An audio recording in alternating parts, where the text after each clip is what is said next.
Freeport City Council this Monday, August 21st, 2023 at 6 p.m. to order. I would declare that a quorum is present and that all the notices have legally been posted pursuant to the Opens Meeting Act. At this time, would you please rise as our preacher on our council gives a blessing and then will lead us to the invocation.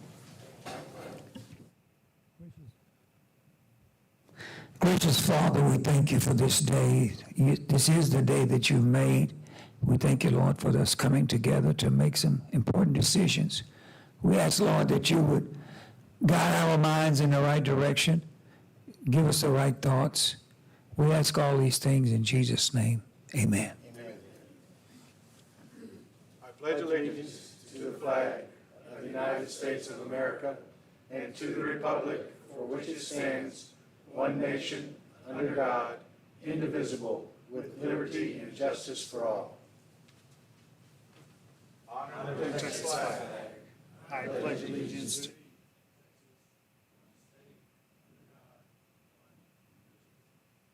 May be seated. At this time in our meeting is the time for citizen comments, and the first person that I have is Mr. Keith Stumbaugh.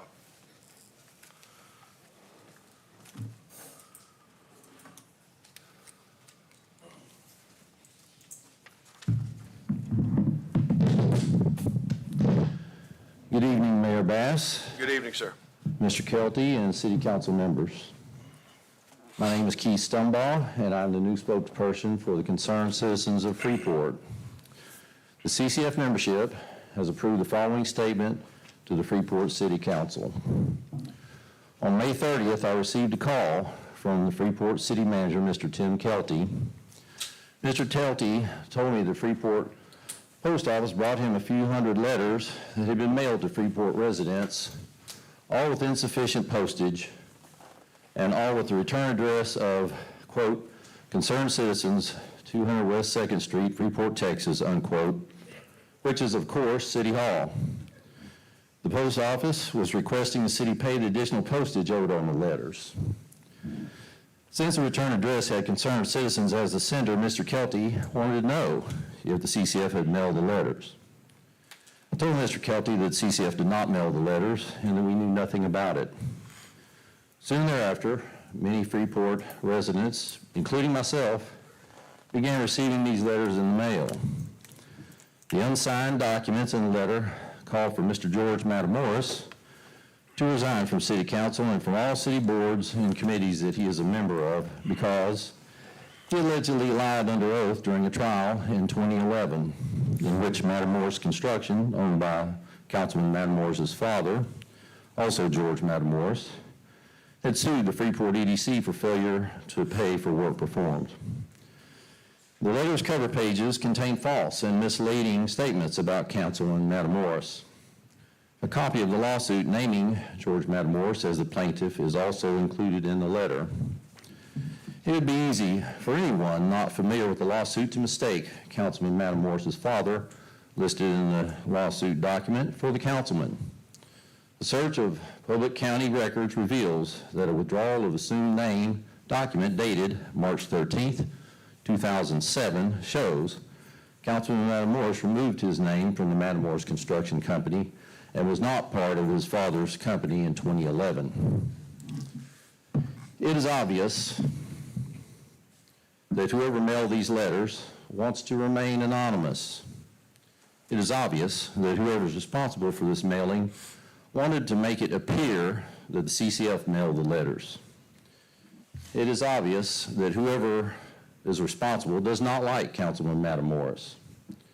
It is also obvious that whoever did this has enough money, knowledge of the before-mentioned lawsuit, and the desire to defame and discredit Councilman Matamoros to go through the trouble and expense to put together and mail out hundreds of these letters. We wonder who that could possibly be. The use of the U.S. Postal Service for fraudulent purposes or intent is a felony crime punishable by hefty fines and prison time. We ask that the city work with the U.S. Postal Service to investigate this incident to find out who is responsible for this malicious criminal act. Thank you, Mayor Bass, City Council members, for your time and attention. Thank you, sir.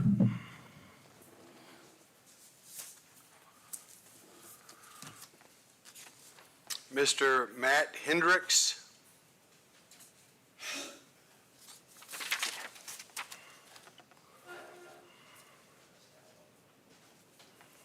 Hi, good evening. Good evening. My name is Matt Hendricks. I work for Riviana Foods in the Port of Freeport. I've been there about 8 years. I work mainly in compliance and raw material purchasing. Most of you might know that our facility is a rice mill and a cooking facility. Built in 1986, we were purchased by Riviana and changed our name from ARI to Riviana in 2017. We pack brands such as Mahatma, Adolphus, Comet, and Blue Ribbon. We also export significant quantities of parboiled rice overseas. In addition, we supply our sister facility in Memphis, Tennessee, with rice. The main reason that I'm here is to discuss the impact of somewhat regular water interruptions that we've seen at our facility over the past year or 2 years. And I'm sure this is not a new issue. I'm sure I'm not the first person to bring this up, but I just wanted to share the impact on our business that this has. We rely on the water from the city for parboiling the rice, so that's soaking the rice, heating the rice. You might recognize Uncle Ben's is probably the most popular parboiled rice, even though we don't like to say that name at Riviana. But we cook about 40,000 pounds of rice per hour, about 1 million pounds of rice per day. Anytime we lose pressure, we can see a 1 to 2 hour loss of production time. We're not Dow Chemical, so it's not hundreds of thousands of dollars or millions of dollars that we're losing every time the plant is down, but we do lose some revenue when the plant's not running. These losses of pressure have been tied to various issues, breaks in the water mains, low tower levels, and I do want to say that Veolia has always been very responsive whenever we notify them that we have low water pressure at the plant. So thanks to Jerry Meeks Jr. and his team, they always jump right on it, and very good customer service, in my opinion, from that regard. We've had about 14 low-pressure incidents in the last 12 months due to these various issues. I think the main concern from our end is just whether there's a chance they become more frequent in the future and be more disruptive to our business.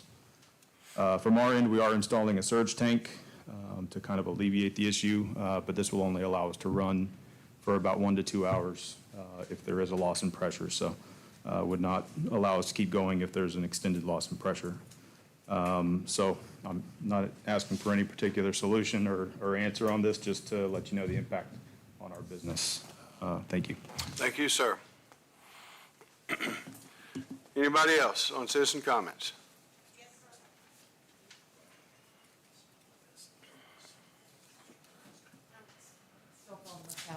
Yes, ma'am. Yes, sir.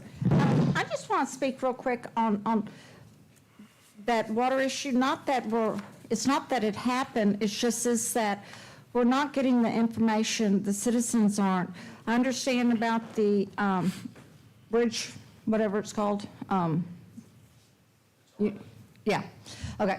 But we all found out about it just asking one another on social media. And I would like to see, which I mentioned this before, that if I was city manager, whoever's position it is, because I'm supposed to, not that it could be James Brown, okay? James Brown is city manager, or Pam Dancy city manager. I would want somebody to call me in the middle of the night if it's something that I'm going to find out going to disrupt anybody in the city, okay, several people, businesses. That way, I can post something on the city webpage immediately stating, I just found this out, I don't have all the details, but y'all gonna have low water pressure, whatever. Once I get to the office, then I will update.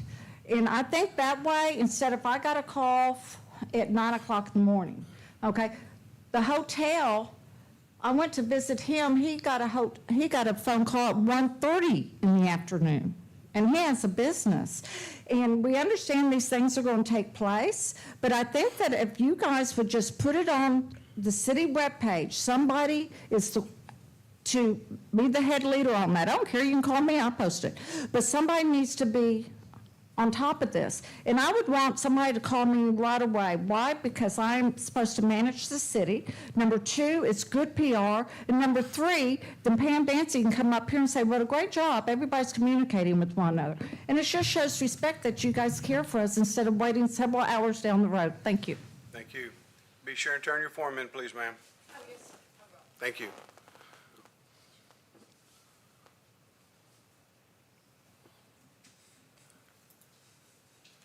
Anybody else have a citizen comment? Ms. Marshall? Yeah, thank you, Tim.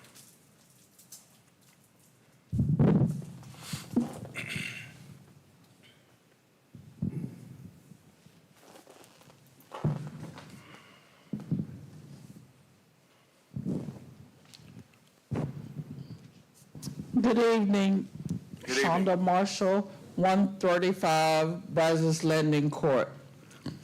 The reason why I wanted to come to speak tonight is on behalf of supporting the statements that Mr. Manning Rollerson has been making about having affordable new houses in Freeport for our lower income residents. So I think that it's a great idea that we have the housing project going up on Skinner Street. And I'm looking forward to the new influx of residents that will be coming in as a result of having this housing available. However, we do have residents in Freeport who have been here, but because of their income, they haven't really been afforded the opportunity to buy housing.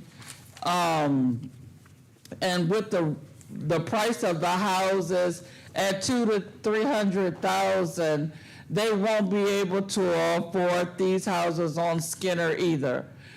I believe that there are local builders in here in Freeport, and there's also lots and houses that need to be condemned.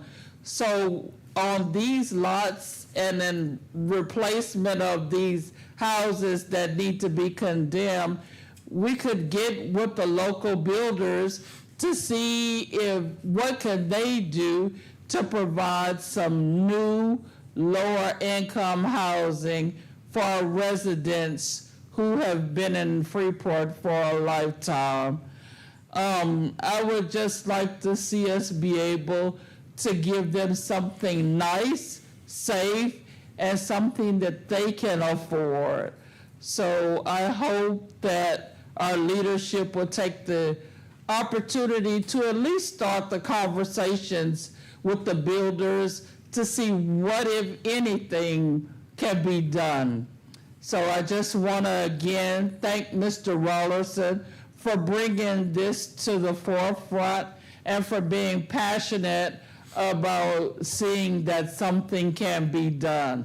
Thank you. Thank you, ma'am.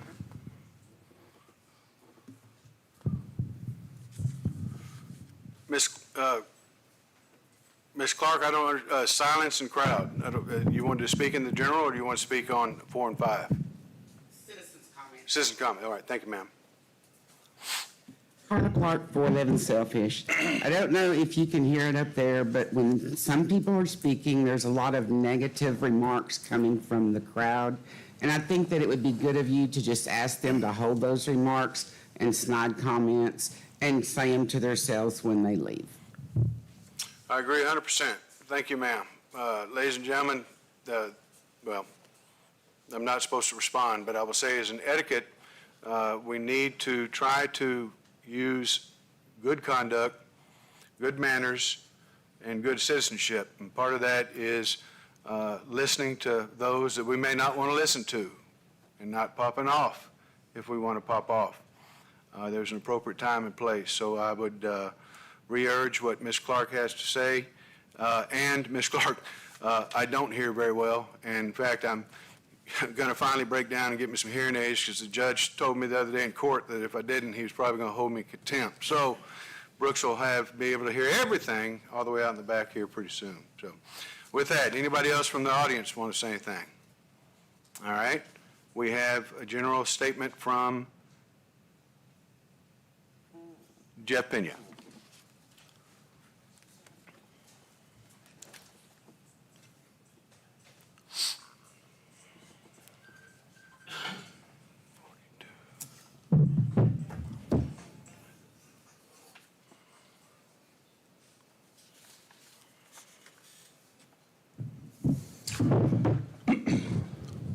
Good evening, Freeport. My name is Jeff Pena, and I live in downtown at 224 West Park. I want to speak tonight by stating two words that are so critical to our current affairs and our city's future: vision and trust. We have neither in our city halls nor in our city's elected officials from Ward B through D. The good book states in Proverbs 29:18, where there is no vision, the people perish. And in Proverbs 26:28, a forked tongue hates those it hurts. In the last two meetings of council, I have repeated what I have been saying the last 3 years on council of the Bass administration, and that is that he has completely ignored the vision laid out by the citizens in the $1 million Kennedy and Keast master plan. The City Hall has offered a budget that is in the red this year. Just 2 years ago, we had a surplus of over $1.5 million, and I asked, where is the vision? Then last year, we had a surplus of about $800,000. I asked, where is the vision? Then this year, City Hall director staff offer a budget that has us upside down. I asked, where is the vision?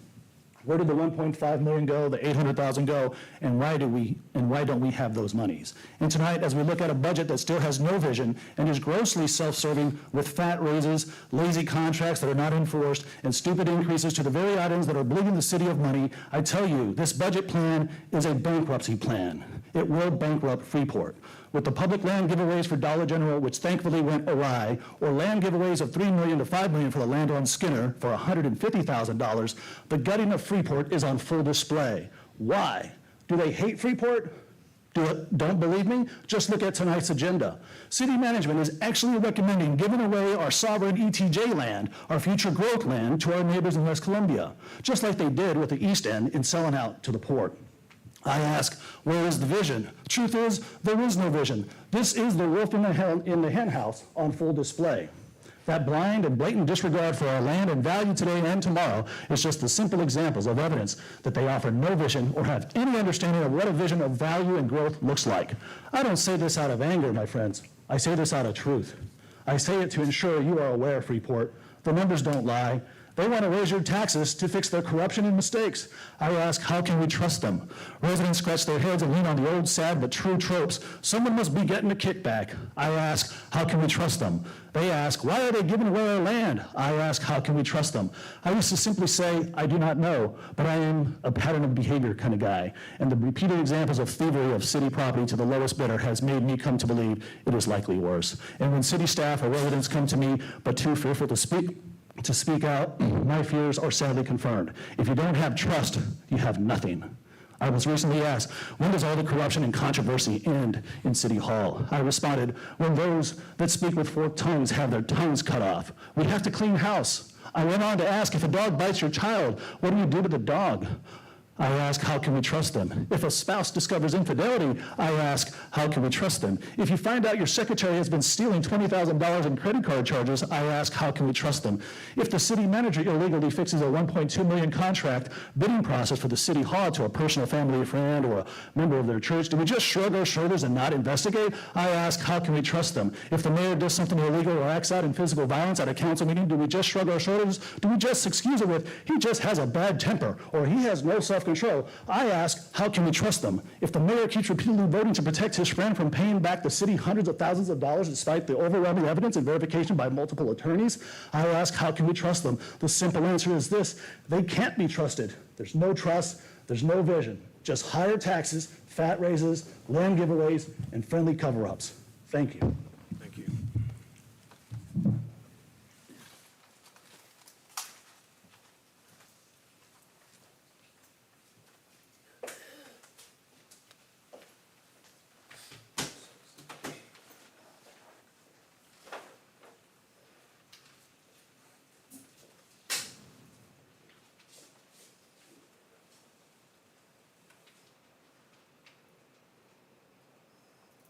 Well, I think the city's got doing something right because the lights work.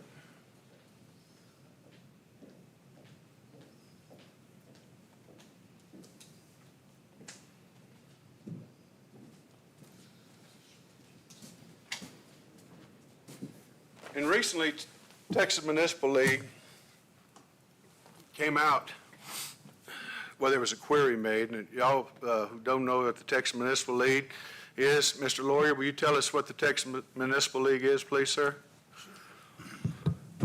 Texas Municipal League is an association of all of the municipalities, cities in Texas, and it does a number of things. It provides guidance on various issues, and among those issues are maybe certain legal issues that are common to all cities. Okay. So recently, there was a query made, and it's part of the book that has just been put out this year. May a member of City Council speak as a member of the public during the public comment portion of the council meeting, City Council meeting? Answer. A recent Fifth Circuit Court of Appeals, and the Fifth Circuit Court of Appeals is the federal law. It's not state law, it's federal law, so it's gone from state court up to the district court up to the Fifth Circuit Court of Appeals. Concluded that a member of governing body did not have a First Amendment right to speak as a member of the public during the public comment portion of the governor's body's meeting. And I had this, and I thought about maybe we need to implement this. But then I said, maybe we need to let folks just talk. But after hearing that diatribe, I'm going to suggest, ladies and gentlemen, at the next meeting that we will be implementing this and that a city council member may not speak as a member of the public during the public comment portion of the city council meeting. Now, I'm not just making this up. This is straight from the book, from the Texas Municipal League itself.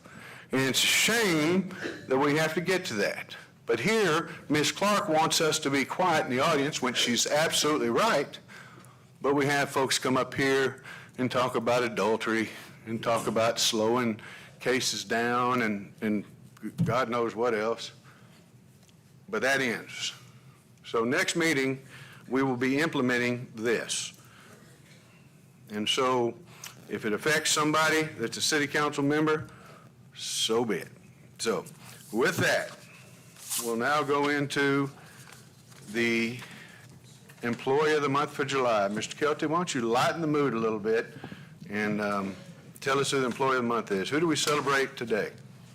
Actually, Mr. Mayor, we are. No, now you're going to disappoint me. I am. I did not get a nomination from my management team for an Employee of the Month for the July.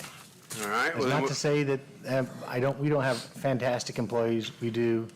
There was just no one nominated. all right, very good. We'll go to the consent agenda then. The consent agenda items are considered to be routine in nature and may be acted upon in one motion. Number 2, consideration and possible action on the approval of city council meeting minutes from August 7th, 2023, and special meeting minutes from August 14th, 2023. Number 3 is consideration and possible action changing the first meeting in September to Tuesday, September 5th. I'm assuming that the first meeting is on September 4th, which is Labor Day.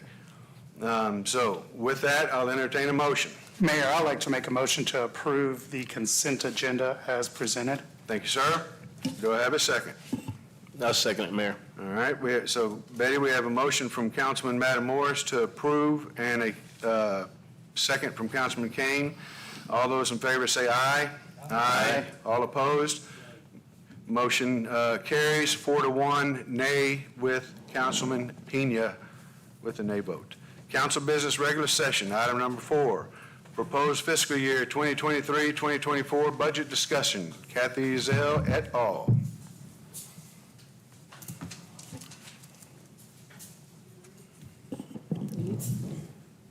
Good evening, Mayor and City Council. Good evening. We are continuing the discussion of the fiscal year 23-24 budget.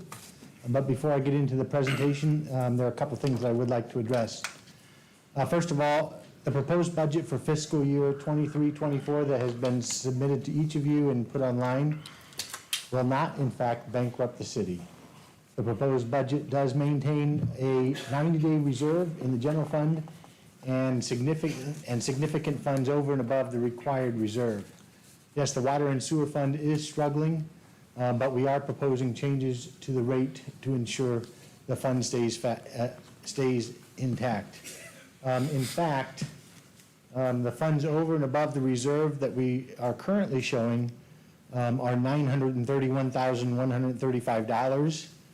That is down only a little bit from last year where we proposed that we would end, about $60,000. So it's probably less than 1% of the total bottom budget that we're down from previous years.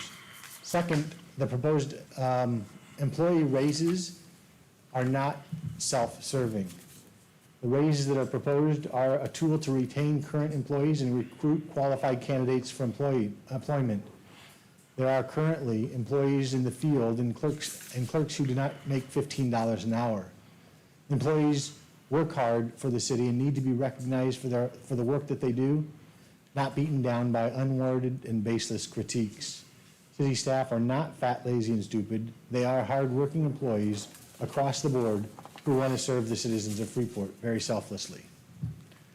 With that, Ms. Ezell has put together a presentation, but in her presentation, we'll be going through a list of proposed changes to the budget. And what I'd like to do, I've met with all of you except for Councilman Pena. He was not available to meet, but I do have some of the recommendations that he's made publicly for discussion. And what I'd like to do is go through those one at a time and see if there's consensus amongst the board to make those changes. If there is, we will in fact adjust the budget accordingly and send that out to everybody and get it posted for consideration at a future meeting. And Ms. Skelton, once again, and Ms. Ezell, this is just a proposed fiscal year budget discussion. And ladies and gentlemen, this is not voting on the actual budget. This is trying to compress it, get it to the shape that we want it to be in, to bring back to the citizens and then to vote upon presumably September 5th, but up until September 15th. That is correct. All right, thank you. Proceed. And then, Ms. Clark, you'll be on deck. I'm assuming you want to hear their changes first before you speak, or you want to speak now? They'll probably answer, but yes. Okay, thank you, ma'am. There were two changes made to the actual proposed budget document, and that's why we put the second proposed budget on the website. One was corrected recreation telephone expenditure, which added $58,500 to fund balance. I put $65,000 instead of $6,500 for their telephone expense. So that was what it was. We went ahead and added the $360,000 in revenue that would be generated by a tax rate of 53.3 cents.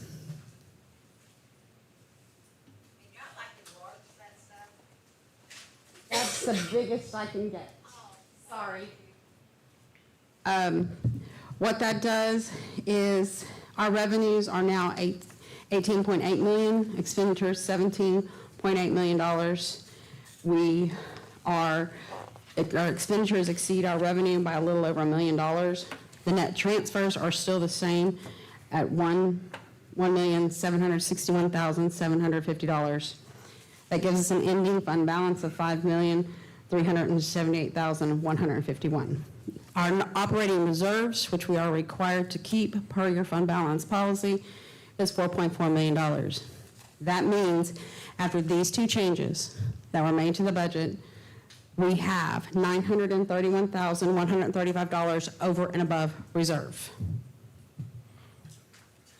And that amount is, Ms. Ezell, is over and above what's actually been proposed and budgeted for the calendar year, correct? Yes. All right, so therefore, we still have new things that we're planning on doing, old things we plan on fixing, and we still have cash on top of that. Yes, sir. Thank you. You want this clicker? Mm-hmm.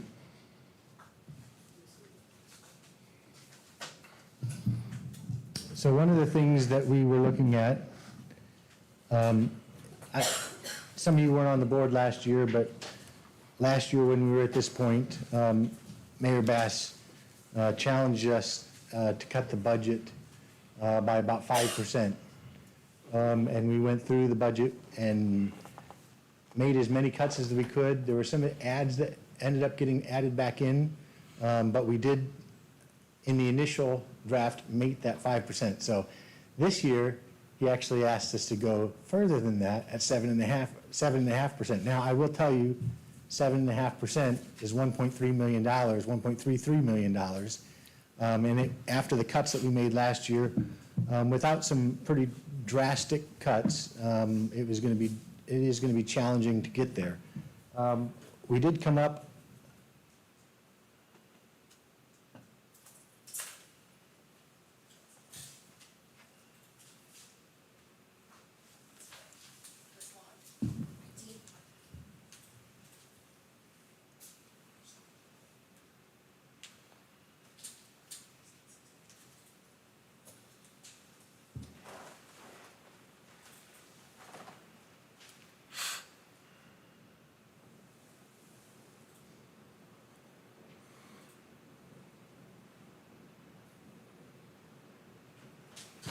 Okay, so we have come up with a number of proposed changes. Now, these are not necessarily what I'm recommending, but they are recommending if we do want to make the significant cuts to the proposed budget. Then let me ask you again, and interrupt one, not the last time, but Yes, are that's these cuts that came from council?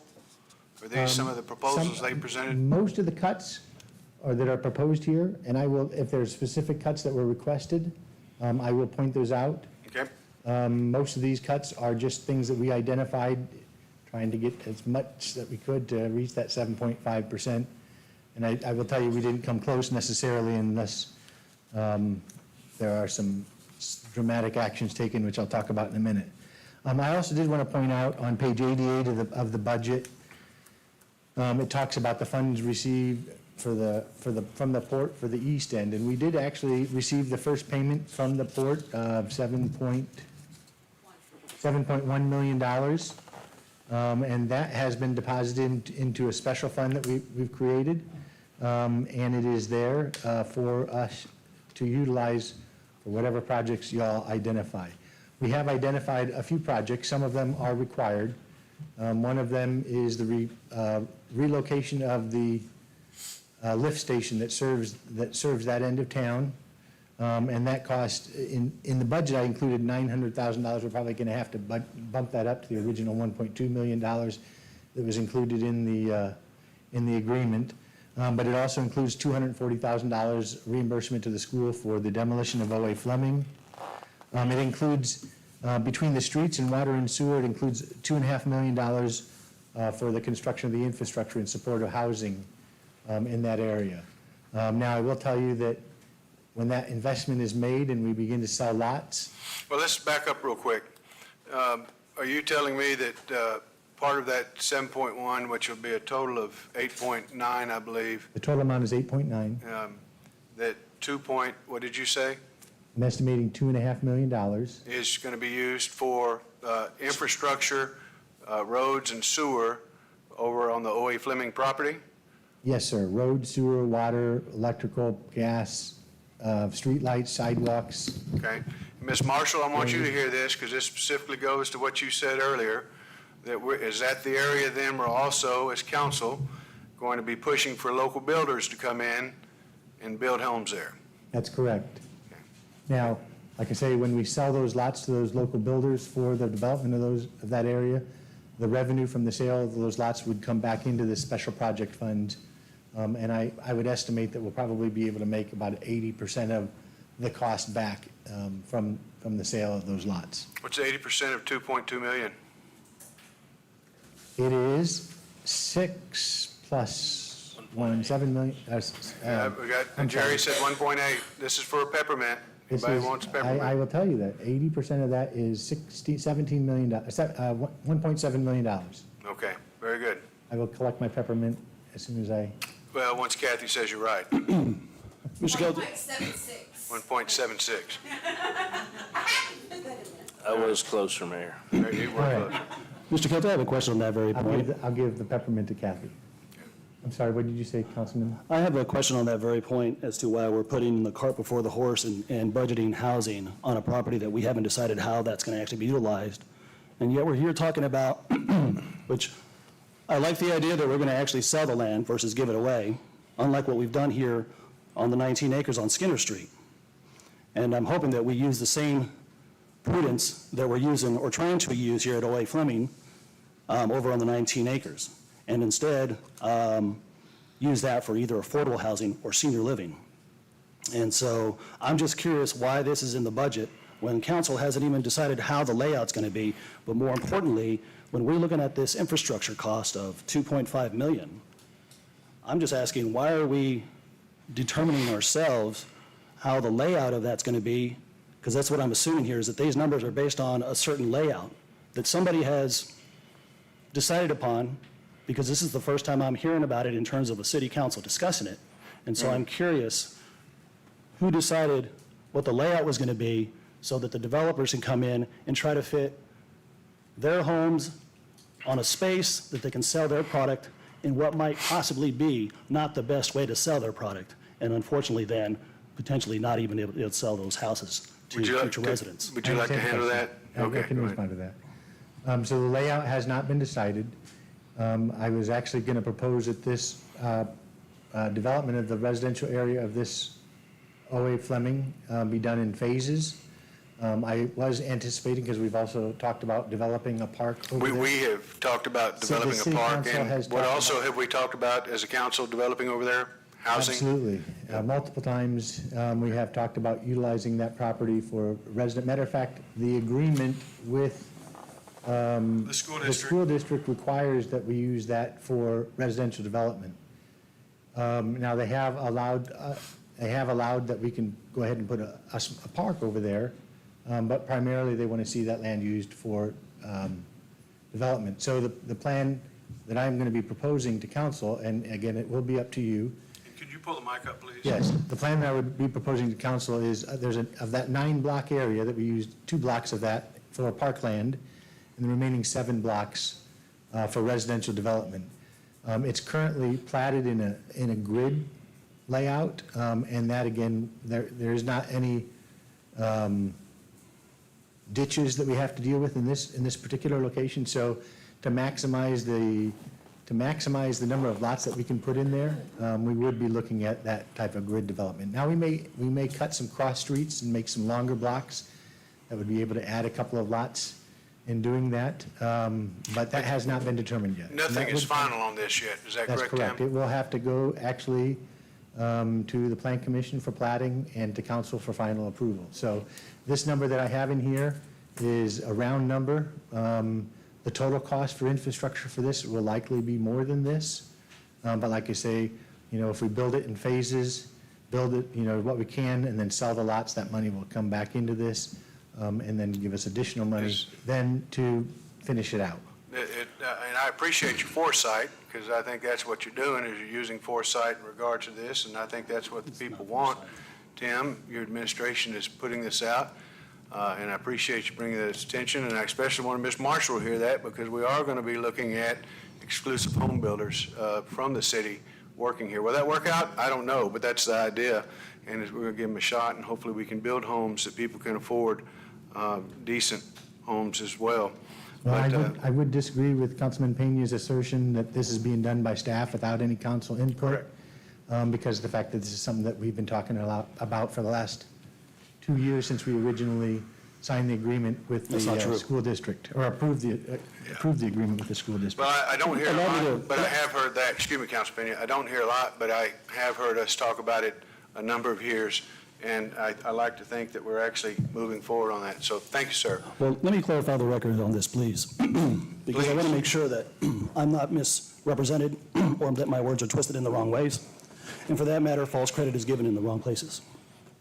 First of all, this might have been discussed peripherally, on the side, happenstancely, or casually, informally, out in the streets, but it's never been on the agenda as a formal discussion as to what and how that land would be developed, except for the idea that it would be the new city hall.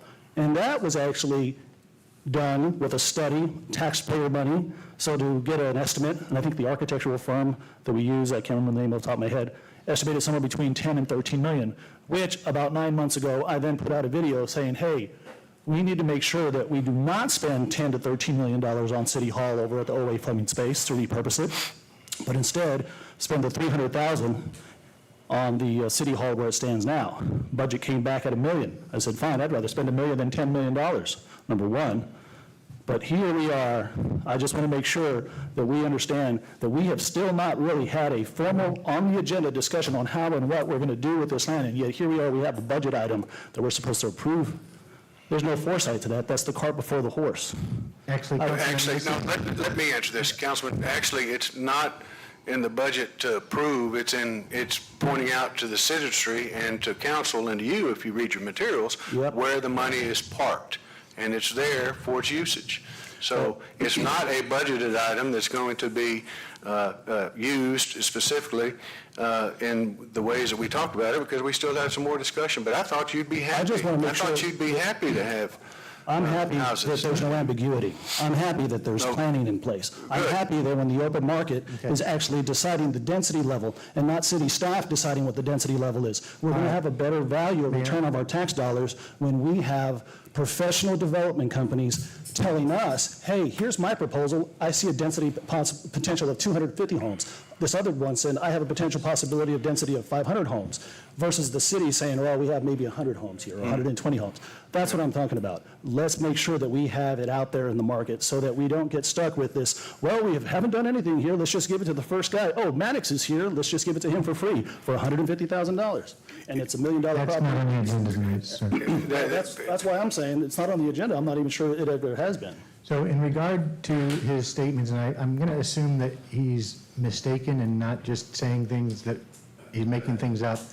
The fact is the city did not pay any money for a study of the O.A. Fleming property. We actually, that was something that I proposed back about 4 years ago, and council elected not to proceed with that study.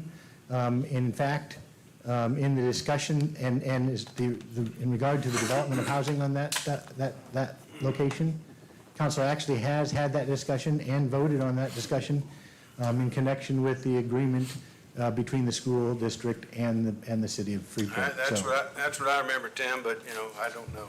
So regardless, I did want to point that out to the council that that funding is in the budget, and there's also a $600,000 line item for the development of a park over there. That amount could potentially change. I put that in there as a placeholder. We will have to go out and get that, design and get quotes for the work that we would do over there. And the actual amenities in that park, this council will have input into how that's developed. So I don't want you to think that we're going to do anything without council's approval. Understood. Proceed. So in regard to the proposed reductions, and there's a few additions as well. The first one that I wanted to mention was the police officers in charge, the police officer in charge changed to corporals. That was something that Chief Howell had requested in her strategic plan, and there was merit to doing that from the standpoint of consistency and having a hierarchy in that department, that patrol shift. So you had a sergeant, a corporal, and 3 patrol officers? Yes, sir. And 3 patrol officers on each shift. The total cost of that is $30,725. So if you want to consider cutting that, that's how much we would save. Now, Mayor, you can tell me, I can go through all of them, and then you can come back and let us know one at a time what you're in favor of generally, or we can talk about them one at a time. Well, I'd like just for council to put forth their position or their thoughts on some of these numbers. If they have brought these to you, then they can certainly stand or fall on their own. This was one that was added in here simply to try to get to that 1.33 million that we only got a third of the way to. I understand. All right. So is there any feedback from council in regard to that, whether that's a good idea or not? Once again, how many officers would this affect? There's 4, there would be 4 officers in charge that would be promoted to corporal. 6. There's 6 shifts. Thank you. And Chief Howell, you here? I don't have my glasses on. Chief, can you come up here for a minute, please?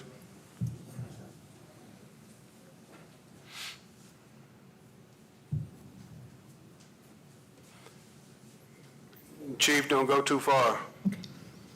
You're next. Do you think that this, well, you would have thought so, or you wouldn't have brought it to us, that this will help with retention? So this is one part of helping with retention. When I came here, the phrase officer in charge was something I'd never heard of, and I teach all over the state of Texas. It's more of a standard operating for police departments to have that stepping stone of corporal to sergeant. It helps in your retention process for, giving individuals something to work towards as compared to seeming so far away for a sergeant. You have to have so many years of experience to be able to get to that sergeant level. And this is kind of that grooming stone, if you will. A corporal and everything starts training an officer how to become a corporal. A sergeant prepares a corporal to become a sergeant. a lieutenant, prepares a sergeant to become a lieutenant, and is also just kind of a part of general succession plan as well. And do you believe this is something that's very important to your department at this time? Absolutely. All right.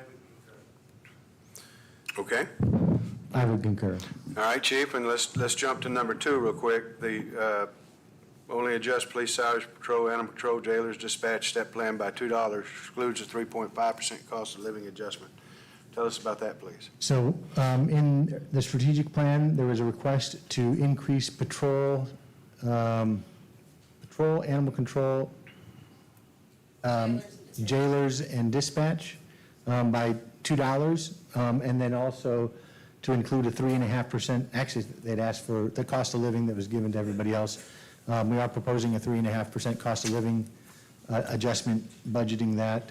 The cost of that, if we did eliminate the 3.5% and just gave them the $2 raise, would be $63,578. And Again, one of the things that we have to make sure that we don't do is fall behind.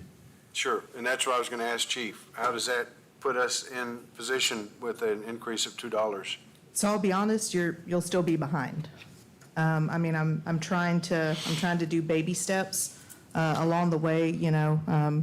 I told Mr. Kelty, I jokingly told him he bamboozled me when I came here.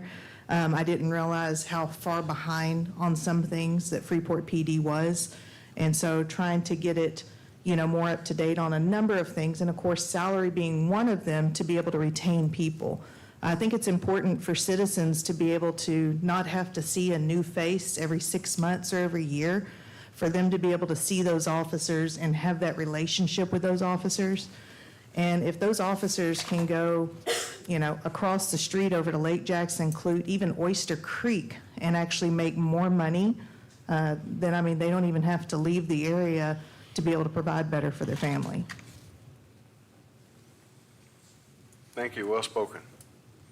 Council, anytime y'all have any questions or comments, feel free to jump in. This is open discussion. Mayor, I have a question. So on the first two, we're talking about the possibility of promoting the officers in charge to corporals with six of those. That's a $5,000 annual rate increase. And then the next one is, and I would assume this is 2% or $2 or 3.5, whichever is greater. The corporals would not, if we do in fact do the corporal position promotion, they would, okay. Tag team. Okay, so the corporals would actually be getting $4 extra an hour because they would get the 2 plus the $2 for being a corporal, so it's additional $4 an hour, not the $2. The way it is in the current proposed budget is that we would do a cost of living increase of 3.5% on the STEP program, which would raise their starting salary, and then add an additional $2 to that starting salary for those positions. That's the way it's in the proposed budget. The cut is cutting that 3.5% increase to the STEP plan and just increasing the STEP plan by the $2. All right, let me ask you that. That it can affect corporals and officers, but the numbers that are given are as for each different patrol, animal control, jailers, and dispatch, and the corporals are a separate item. Okay, by September 5th, at the next meeting, which we may approve the budget, we may not, I have until the 15th. Yeah, till the 15th. I'd like to see the breakdown on salaries like we did before when we had our salary comparison plan, how this increase would add into it. I'd like to look at those numbers, please. Got it, I can do that. Thank you. And the same thing as fire. And just to explain to you, Councilman Kane, so when talking about the $2 an hour for an officer and then the $2 an hour for corporal, and the reason that comes about, if let's say you're an officer and Councilman Pena is going to become a corporal, you get your $2 an hour, he gets his $2 an hour, now y'all are still making the same thing. And he now has seniority and authority over you, but yet y'all are making the same pay. So that's why there's almost a double proposal on that, if you would. Okay. And I have a quick question. How many employees does that affect? What number for that, number 2? For, let's see, do you have that number written down, Kathy? I can have it for you in just a second. Give me a second, okay? There's 18 patrol, 2 animal Control, control. 2 jailers and 8 two jailers dispatchers, and 8 8 dispatchers. dispatchers.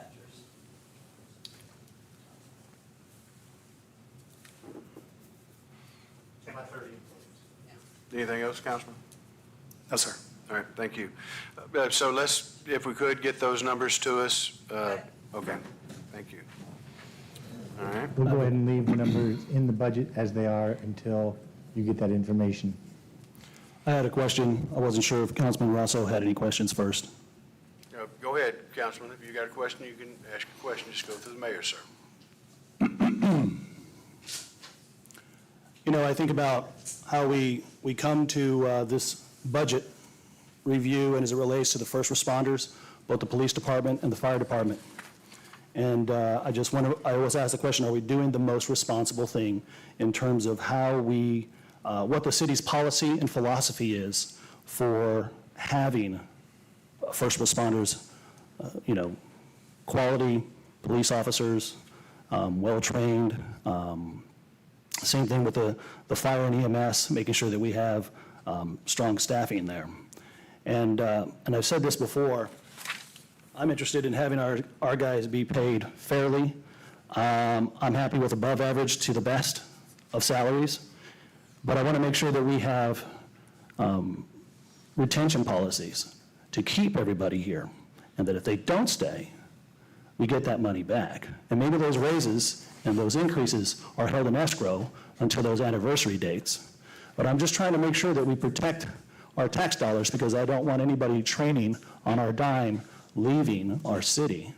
I know that you're really working on the culture for the city, and I appreciate that. And I know Chief Motley does the same thing with his guys, and so I appreciate that as well.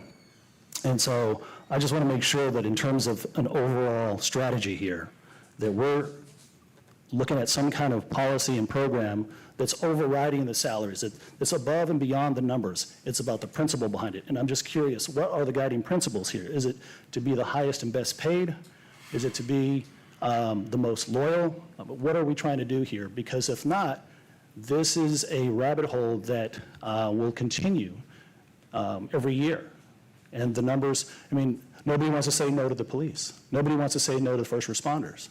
You know, we had a conversation about that here at another meeting recently. And so we have to make sure that we have policies and principles that make sense to the departments, to the city's budget, and for our future going forward, so that the city isn't quote unquote held ransom. And so I'm curious, what are some of those guiding principles and policies? And if we don't have those tonight, I'd be interested in hearing those on the 5th. So I'll tell you, Councilman Pena, I couldn't agree with you more, 110% on everything you just said. I think one big thing that I've been making the push for here is quality versus quantity, making sure that what we do have and what we do retain is the quality that our citizens deserve. I recently had 3 openings. I had 3 applicants. One was an individual who was already an employee with us that had been a jailer with us for some time. The other had an allegation of sexual assault a couple of years ago, and the other one openly admitted to doing cocaine and meth in the last year. Those are 2 things that were not even open to negotiations for me. Those are not the quality type applicants. I'd rather us be short-staffed than lower the bar, really, if you would. And I think that, you know, when you talk about changing the culture, that's something that doesn't happen overnight, unfortunately. And it's going to take me some time to be able to get that change across Brazoria County as a whole, because it's my goal for Freeport PD to be known as the badass police department in Brazoria County. That is what I want us to be known. I want us to be known for being professional. I want us to be known for being transparent, for having integrity, for our citizens not stopping to question, you know, to say like, well, the officer told me this, is this true? Because they have ever been a confidence in us that, well, if that's what my Freeport officer told me, then I know that that's valid, that that's truth to that. I want to redevelop that relationship with our citizens, our police department, the council, build that trust and that team back together again. And again, that takes time, but it also takes the right people in place and retaining those individuals. One of the things Mr. Kelty and I have been talking about and working on, a lot of police departments pay to send people to the academy. We've been working on doing like a reimbursement type program. They go to the academy, they pay for it, we'll reimburse you, but we set it up over like a 2-year process for that very reason, to try to, again, work on retaining those individuals, because we give them all that money up front. What's to say they don't turn around and hit the door 6 months later? So again, it's truly getting them invested in the department to see that this is the place that you want to call home, because that's what we want, is for those officers, those dispatchers, those jailers for it to be home.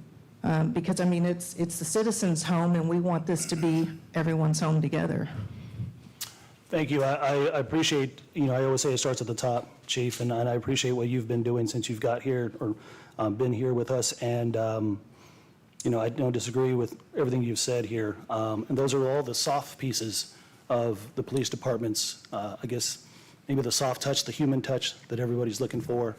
I'm just making sure that, I guess my concern is mostly that we strike a balance with a philosophy and a policy that allows the city to be competitive without, I hate to say, going bankrupt. And so we just got to make sure that we have a policy in place going forward. I'm very curious, because I haven't seen anything or heard anything about this, that says, hey, this is where the ceiling is, this is where the thresholds are, these are where the boundaries are, these are the barriers, the guiding points, so that we can make sound budget decisions without them becoming political. Nobody wants to say no to the police. Well, it'd be a lot easier to just say, hey, this is not in line with our policy. And that's a better place for us to be. It allows a more fluid growth and financing of the police department as it's needed, whether that becomes cuts and or increases to the force. And that's all I have. So, Chief, am I understanding that you were supportive of these, not necessarily, these have been identified as potential cuts from the budget, but you're here advocating for them to remain in the budget? Yes. Very good. Thank you, ma'am. I would add that I want to applaud Chief Howell. She has been working hard in the last several months, 9 months that she's been here, to reinstill a sense of pride in working for the City of Freeport Police Department. These proposed increases that we're proposing won't make us the highest paid department, or even close. And, in fairness to our taxpayers, I don't want to suggest that that's where what our goals are. Because of the fact there are other things other than salary, job satisfaction, that will lead to retention. And that she's working on that. I think what is being proposed just makes from the standpoint of the officers, recognizing that council and administration recognize the effort and want to reward that financially. Thank you, ma'am. Mayor, may I just make a suggestion real quick before Chief goes down? Can we talk about everything in here that you requested all at once? That way you don't have to go up and back and down. Certainly. So let me jump down to removal of the tower at the police department. That's a $30,000 savings if we don't remove that tower. That was recommended because of the fact that it is a target for lightning strike, and it has caused issues with the building and the electronics.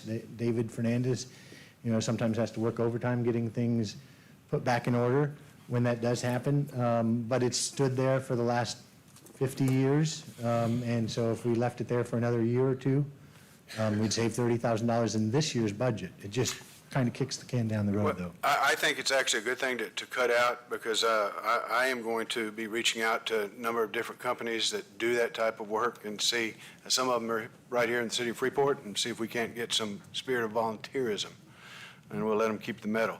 So I have no problem with that. The next thing for the chief would be the evidence lockers, I think. Next page. We have at the bottom on our page 15 of 101.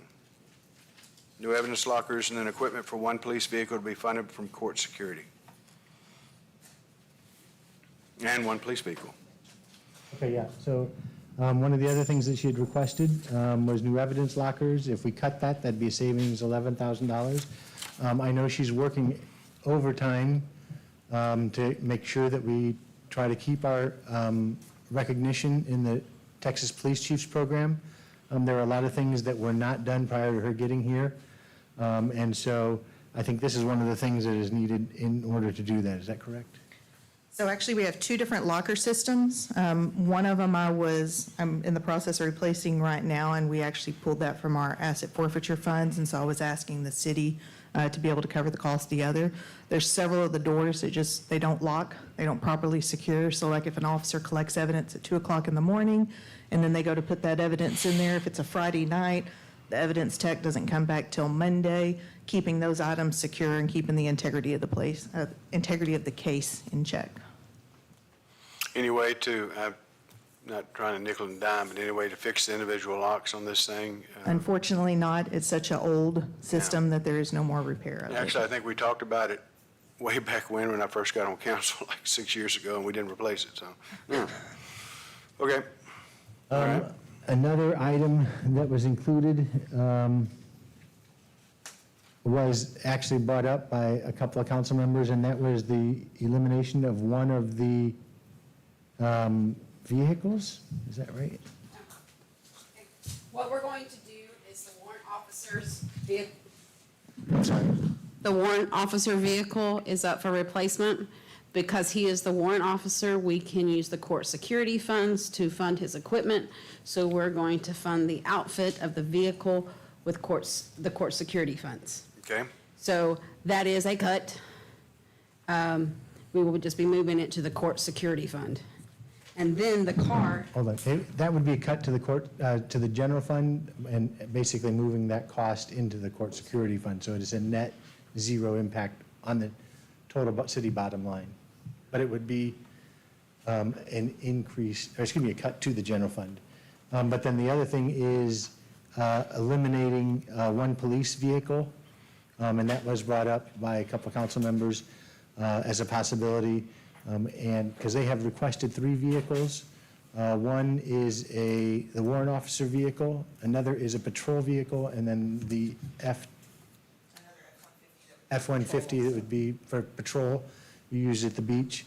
So we've actually proposed cutting the patrol, one of the Tahoes, and that would be a savings of $85,000. I will also point out at this point, one of the things that we've been looking at is entering into a proposal and presenting to council with enterprise fleet management through a leasing program. I've been told that that can result in significant savings overall over the long term. And we're still not ready to present that, but if that in fact does pan out, that would then result in some additional savings and might change the whole concept of the vehicles that are proposed in the current budget. Is that everything for the police department? That's everything for the police department. Have any questions for the chief? I mean, can y'all get by with one less vehicle this year? I mean, do I want 3 vehicles? Of course I do. Right, you want- But at yes. the end of the day, I want the people taken care of first. That to me is the number one priority, is to take care of the staff. And the warrant vehicle, is it just to serve civil warrants or? No. Is it Class C? I mean, Class C and above. He does, Class Cs all the way to so felonies. he's operating, so it has to have cage in the back and, I mean, the protection and all that Yes. stuff.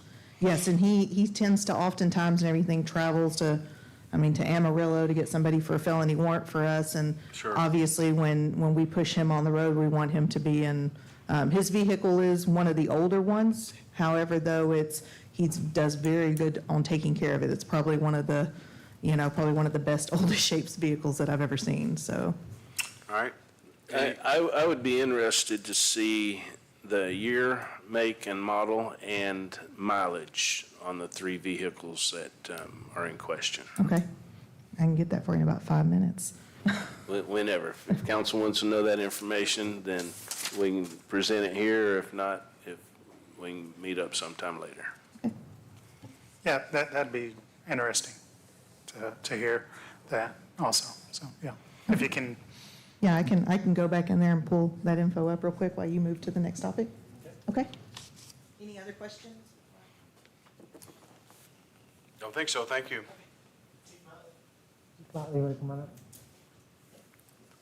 I will kind of go into the proposed changes that affect the fire department at this point. So if you all recall, mid-year last year, we did a pretty significant bump to the firefighters to try to get them, to make them a little bit more competitive. It didn't obviously take them to the highest point, but it did kind of move them into that mid-level range. Since that was, just done about, 4 or 5 months ago, one of the things that we were proposing to do is only provide the firefighters with a 3.5% cost of living adjustment and exclude the 1.5 additional merit-based raise that we were proposing for all city employees.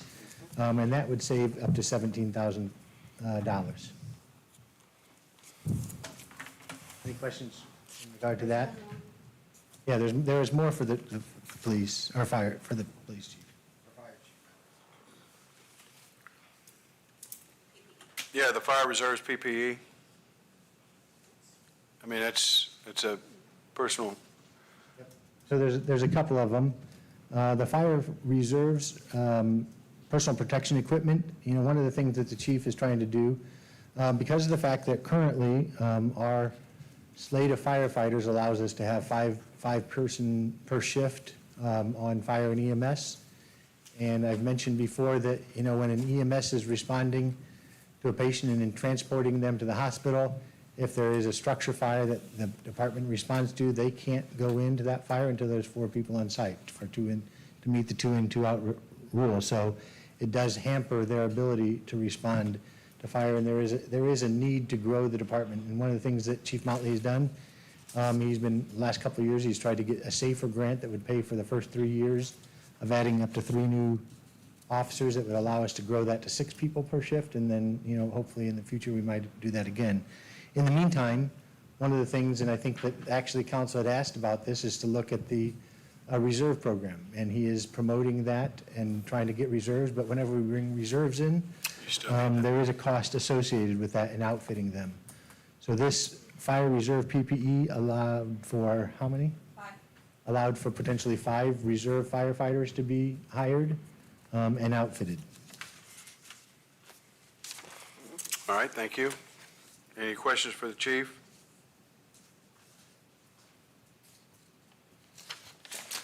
Keep getting those grants. I want to make sure you also understand it's not when we leave. We also have a policy of automatic aid. So when there's a structure fire that takes place or any fire or dispatch senses that it's intense fire working, our area community is responding as well because we have a minimum number of staffing, not just for as an engine company, but it takes 12 to 15 people on a residential house fire to respond properly. And that a lot of that is for saving our own if we get in a bind. So Lake Jackson, that's why you see them here regularly. They're following our protocol on automatic aid. That also ties back to other things that are ratings for community grade, things like that. So just keep that in mind. It's just not just Freeport out there working. We work with them in their 911 district as well. So I will push this through on the AFG grant as well. And I've also been discussing with SFMA program, which is the volunteer program with Tim Rutledge up at Austin on some of the other grant information to address this program. And are you saying that we will not have a fire reserves if we don't approve the PPE for the fire reserves? No, sir. Okay. So you're saying we'll be able to properly supply them with the proper equipment? I'll be applying for the Forestry Service grant and see what the results are if it comes down to that. Okay. You also notice in your regular city council packet in the chief's monthly report, you see how many times in the last month you had an ambulance. You had actually 2 ambulance calls simultaneously and 3 ambulance calls simultaneously and 4 ambulance calls simultaneously. You'll notice that our mutual aid that we provide other cities is significantly less than the mutual aid we actually receive from those cities. And that is because of the numbers that we have. Okay. Thank you, Chief.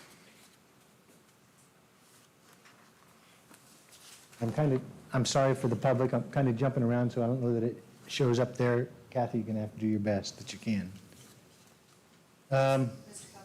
Yes.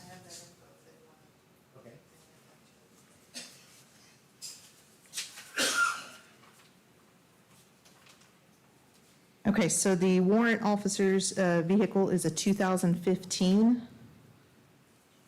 and his mileage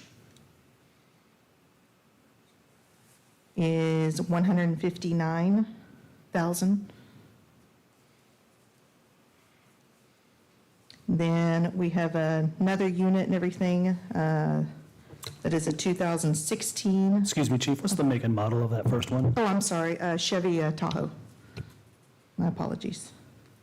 These will all three actually be Chevy Tahoes.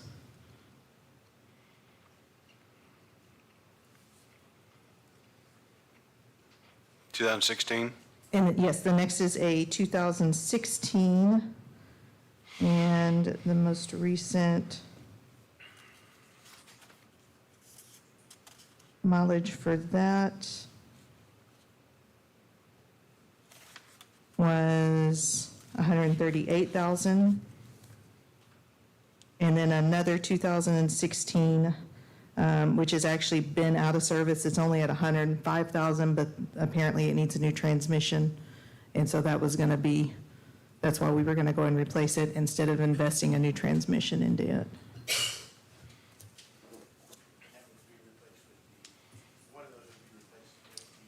Speak to the mic, please, sir. What he was asking if one of them would be replaced with the truck, and so we actually, this last year prior to my arrival, the city did 2 Tahoes and an F-150 four-wheel drive, classified for like a beach truck, even though it is still used on standard patrol, but to be able to, you know, help out on the beach and everything primarily.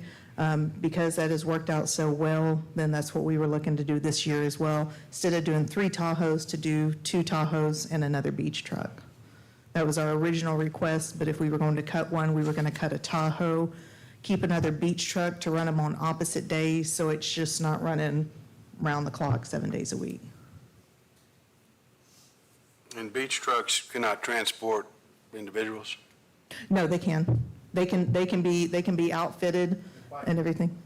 Yes, yeah, they're 4-door and everything, so they can be, they actually, Chevy and Ford both have come out with a police package. Okay, thank you. Any other questions? No, thank you for that information. You're welcome. What's next, Ms. Kelty? So one of the next item on the list is the part-time administrative assistant for building and code. If that were cut, it would save $19,614. And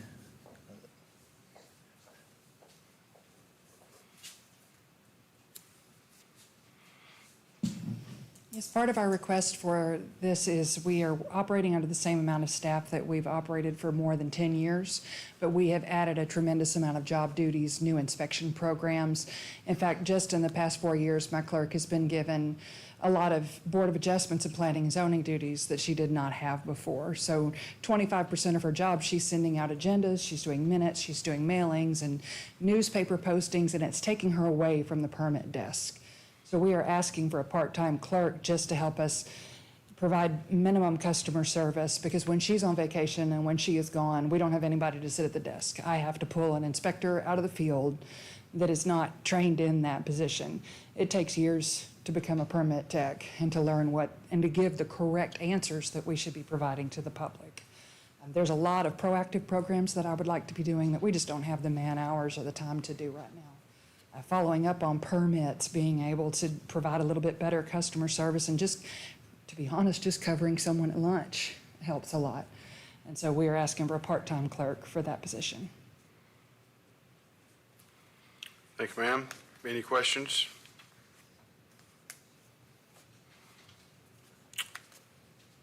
Question. I do have a question. That position, is it a position that we could utilize somebody who's already in-house, maybe cross-trained, to help minimize that cost? We would appreciate that. Any help we can get would be greatly appreciated. Oops, sorry. Sorry, I'm a little tall. Any help we can get would be greatly appreciated. Yvette's also the only bilingual member of my staff, and when she's gone, there is a language barrier that's very difficult to fill. So in consideration of this potential cut, that's actually what we've been talking about with one of the ladies that works with Kathy, who actually is Hispanic, Spanish speaking as well, is doing the cross trading there as an alternative. Thank you. All right, let's go to the museum. All right, so there's a number of items in the agenda, and in this list. And again, these were not requested by anyone in particular. The traveling museum exhibits was included in the budget for $17,000.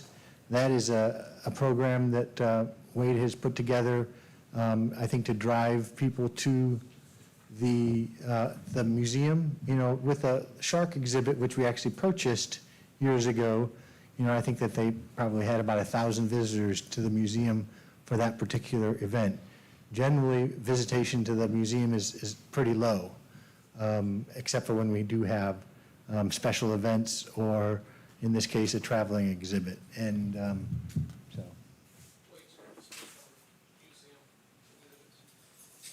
Hi, good evening, Mayor, Council. Good evening. Looking at the reductions,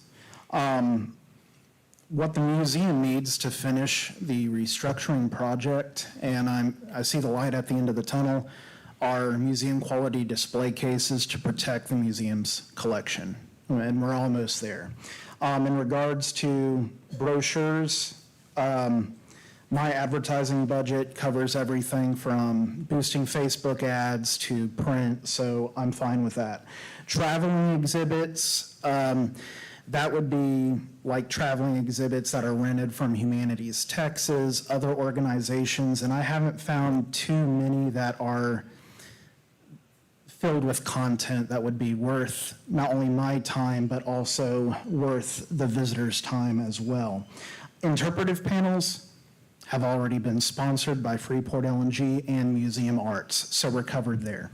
So, really, what the museum needs are the cases. I'm fine with everything else with the reductions. Thank you.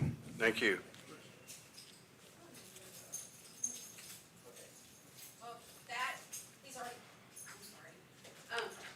So in regard to the interpretive panels, if there is in fact revenue, They've already purchased them this year with the revenue, because the donations were already received in this fiscal year, so that can be cut. That can be cut. I would recommend cutting the interpretive panels because we don't need them. It was just something that he had requested in his strategic plan, and I'm trying to support that effort.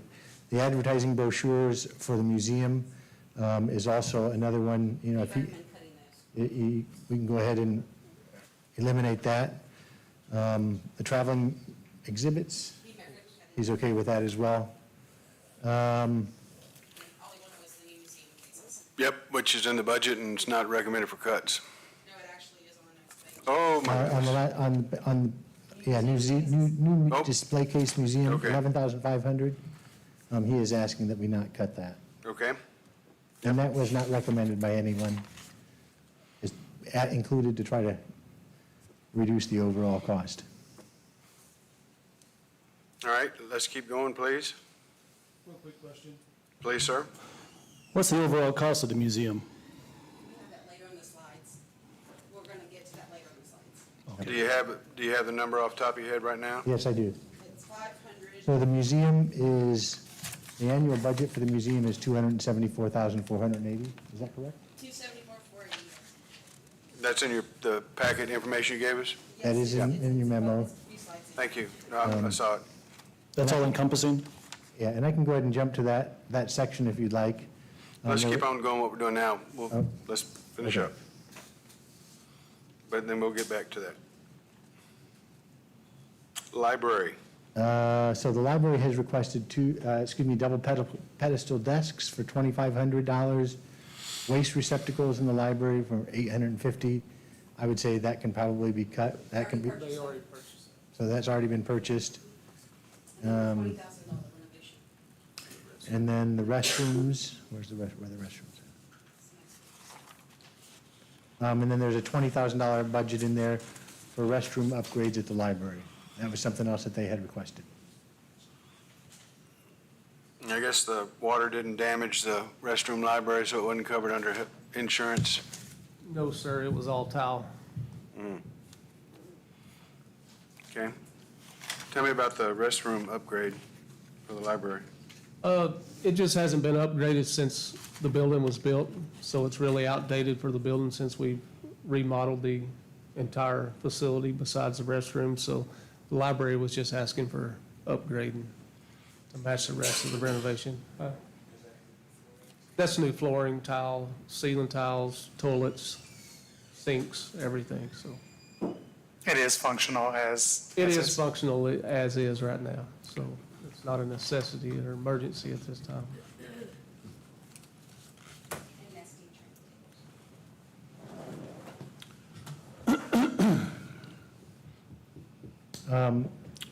We also looked at eliminating the budgeting software that had been proposed for finance to help facilitate the budget development process.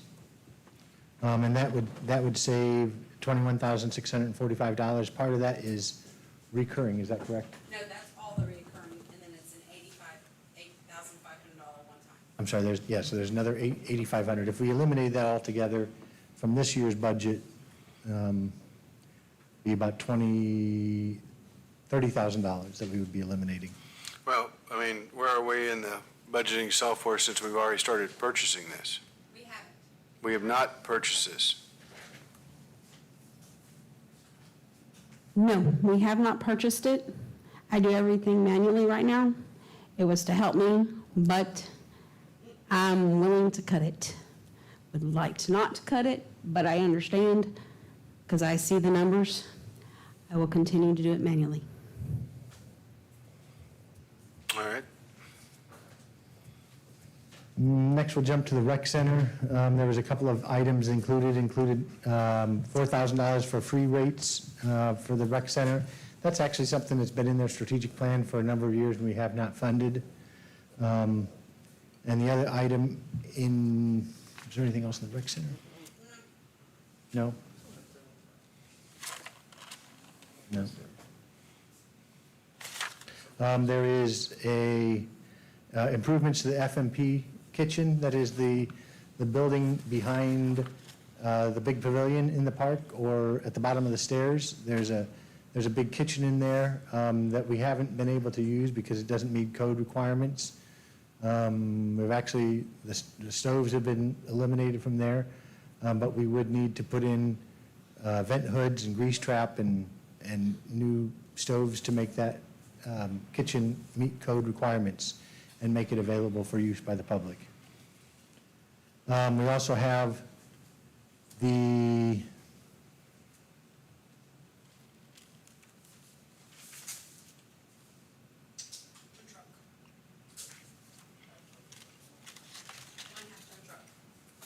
there's one of the half-ton trucks. Mr. Petty had requested originally had requested 3. In talking to a couple of council members, they did suggest maybe we could get rid of one of those and just replace 2 of the trucks this year. Which, we can do. It's just a matter of more maintenance and then next year having to buy 3 trucks instead of 2 trucks, potentially, as we cycle out the fleet. Do you by any chance have the year, make, model, and mileage on those trucks? I have a lot of vehicles, but the one-ton trucks, I'm going to be rotating 2 of the old 2009 trucks out of the fleet for one new one because we purchased a new one-ton last year. So we'll completely have a new fleet of the one-ton dump trucks. The ones that are rotating out, I know are 2009s, and their odometers don't work anymore. They're stuck on about 168,000 miles. The half-ton truck that would be left in here, I I've got trucks from 2004 all the way up that are very high mileage, and we do a lot of maintenance on them. So it's just, and when I came here, we had 30 employees and had 30 trucks, so I'm slowly dwindling the fleet down and making everyone pair up with trailers and things like that, so trying to cut down some expense on the maintenance side. Mike, please. With 3 proposed vehicles, I had 2 half-ton 4x4 trucks and 1 1-ton. So this proposal is to cut 1 of the half-ton 4x4 trucks, but keep the 1-ton dump truck in there and just And you 1 can half-ton truck. Function without that half-ton truck. Yes, sir. Very good. Thank you. Thank you. What's next? Real quickly here, I have another question. So when we're talking about the pavilion, we're tying that to the rec center? That pavilion kitchen, is that being tied to the rec center budget? Okay, just want to be clear because we just kind of, This is the capital improvement budget. okay. What was the total budget for the rec center? It's in your packet, $557,486. It's on page 16. Is that right? Yes, that is correct. Amazing. Okay. I think one of the last things is the golf course, the greens resurfacing at the golf course. Mr. DeBala plans to do 9 of those holes per year in the resurfacing. What we had included in the budget was the cost for all 18 holes. And that would actually be transferred into the capital improvement budget, even though he wouldn't be using the entire amount in this year, it would be there for him to use in the following year. But if we did want to eliminate that and leave it in the general fund reserve balance, and just do 9 holes, then we could reduce that cost by $187,000. Because currently there's, if he goes ahead with the driving range improvements, the netting and the tee boxes, there will still be $65,000 in that capital improvement fund for the greens resurfacing, so it would need a lesser amount to be able to do 9 holes next year. And then the following year, we'd be looking at the whole the remaining $187,000. So you spoke with Brian and he is comfortable with this? Yes, I mean, in reality, the money's either being held in the general fund or in the capital improvement fund. So it improves the bottom line on the general fund, but it reduces the bottom line on the capital improvement fund. Yep. And I will say that I appreciate him coming up with that particular cut, but also appreciate his report that's in our packet on the status of the golf course and the number of rounds played and the funds that's coming into it. I encourage everybody to read it and look it up. So in regard to Councilman Pena has requested in the past, if we did close the rec center, that would, and eliminate that budget, that's a $557,486 budget. However, part of their budget also includes Riverfest and some of our events, all of our events that we host downtown, or down in the park. So that number, if we close the rec center, would actually be smaller, but I don't have that figure if we decide to close the rec center. If we close the museum, we're looking at a savings of $274,480.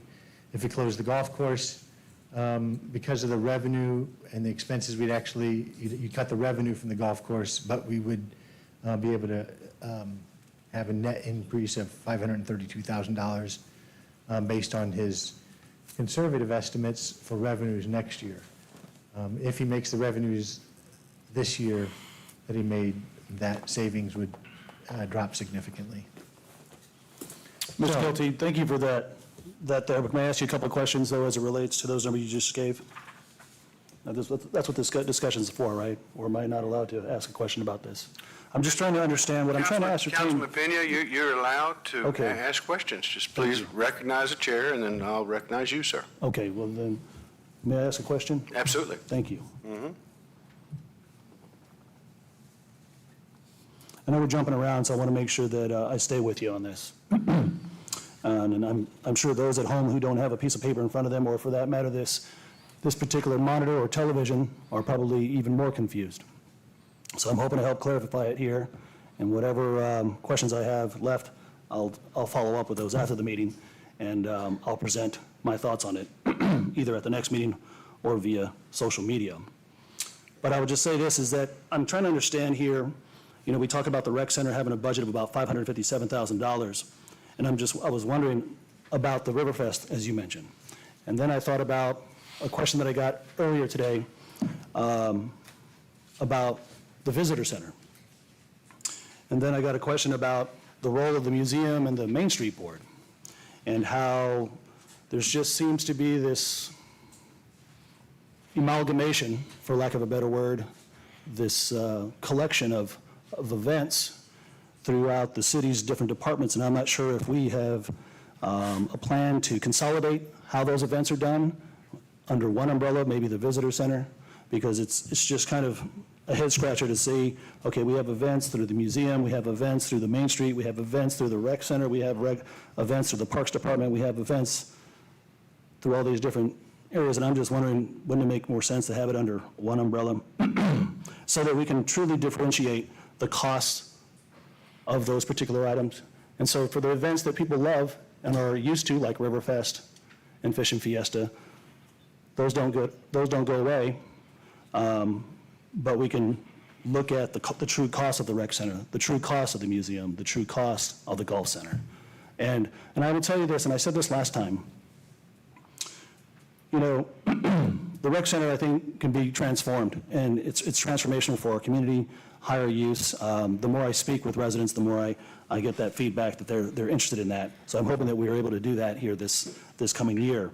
And what I would see is that we would start really seriously looking at budgeting for a new rec center, and that we're able to retire the current one. That said, the same thing with the museum and the golf course. I've not suggested a single instance to eliminate them automatically, categorically, by the time we get to October 1st, although that is a bold move.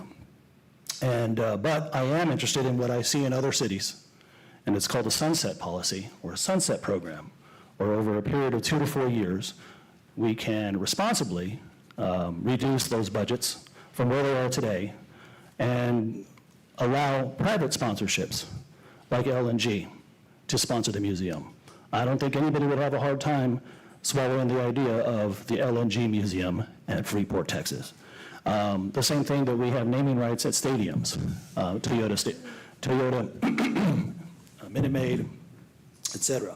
So I'm interested in seeing what the numbers are, because I'm trying to formulate the numbers on as to how we would responsibly do a sunset program. And maybe that's too outside the box. Maybe we want to go ahead and continue to throw good money after bad money. And so, but I'm not, and I would at least want to make sure I give it voice. And so when we see these different items here, I'm trying to understand where's the logic on the events, and where do the numbers actually sit with the actual category, in this case, the rec center and or the museum and or the golf course. I know the golf course doesn't have any events, but I want to make sure that in fact does. But let me answer. So you ask a lot of questions in regard to the event. So currently, all the events that are held in Freeport Municipal Park, from the Riverfest to the holiday on the Brazos, the Halloween event that we put on there, the Easter event that we have there, all those events that are put on in the park are organized by rec center employees. We have an event coordinator over there that runs those events. And the costs for those events are included in the rec center budget to cover the expenses incurred there. Now, we do go out and we do seek grant funding for different events. We budget that revenue, but the expense, whether or not we do get sponsorships and stuff like that, does still have to be budgeted in the general fund, along with potential revenue that we generate. So in regard to the downtown and the museum, this year we actually broke out the museum budget from the Main Street budget, and that is part of the, being a part of a Main Street USA, Main Street city, that is one of the requirements that we do show how much is actually being spent on the Main Street program. So there are a number of Main Street events like Kid Fest we just had that was phenomenally successful. And there are a couple of others, the Mardi Gras Festival that we have downtown, and, I'm sorry? Cinco de Mayo. And there's, yeah, so there are a number of events downtown, and those are organized by Anna Silbus, our Main Street coordinator, and the Main Street Board. So that's why there are two different event budgets, because of the fact that those are specifically tied to the Main Street program, or they are tied to the park. In regard to the potential, of the museum changing, kind of hands or sponsorship, I would just say, been there, done that. And that didn't turn out very well for the city or its reputation. And I would not recommend to the council to go back in that direction, because it did create some opportunities for some improper handling of funding. And so. Are you talking about the history that we had before with the private Yes, museum? when we established the museum foundation and had the museum out from underneath the city's control. By that same logic, in all fairness, I don't disagree, that there was a problem in that particular handling of that particular nonprofit. But if we're going to say, well, we'll never do a nonprofit again and just have the city carry that burden, the same logic would be, well, we had a city manager who was, conducting illegal activities. Let's never get another city manager. There are good people out there. We can make prudent planning here, budget decisions with good people. The Right, Chief Howell is a perfect example of that. Right, so we do have the opportunity, and we do seek outside funding. You just heard Wade speak about the funding that he has received for the interpretive panels. And things like that. We do have sponsorship funding for some of the things like the Texas Navy Day or some of the other events that they have down there. That revenue is general fund revenue. It goes into the general fund. The expense for those types of events comes out of the general fund. So it doesn't preclude us from seeking those type of outside sponsorships for those activities, and we in fact do that. Well, let me just make this last comment here to say, what the staff at the museum do is excellent work. We have a professional team there.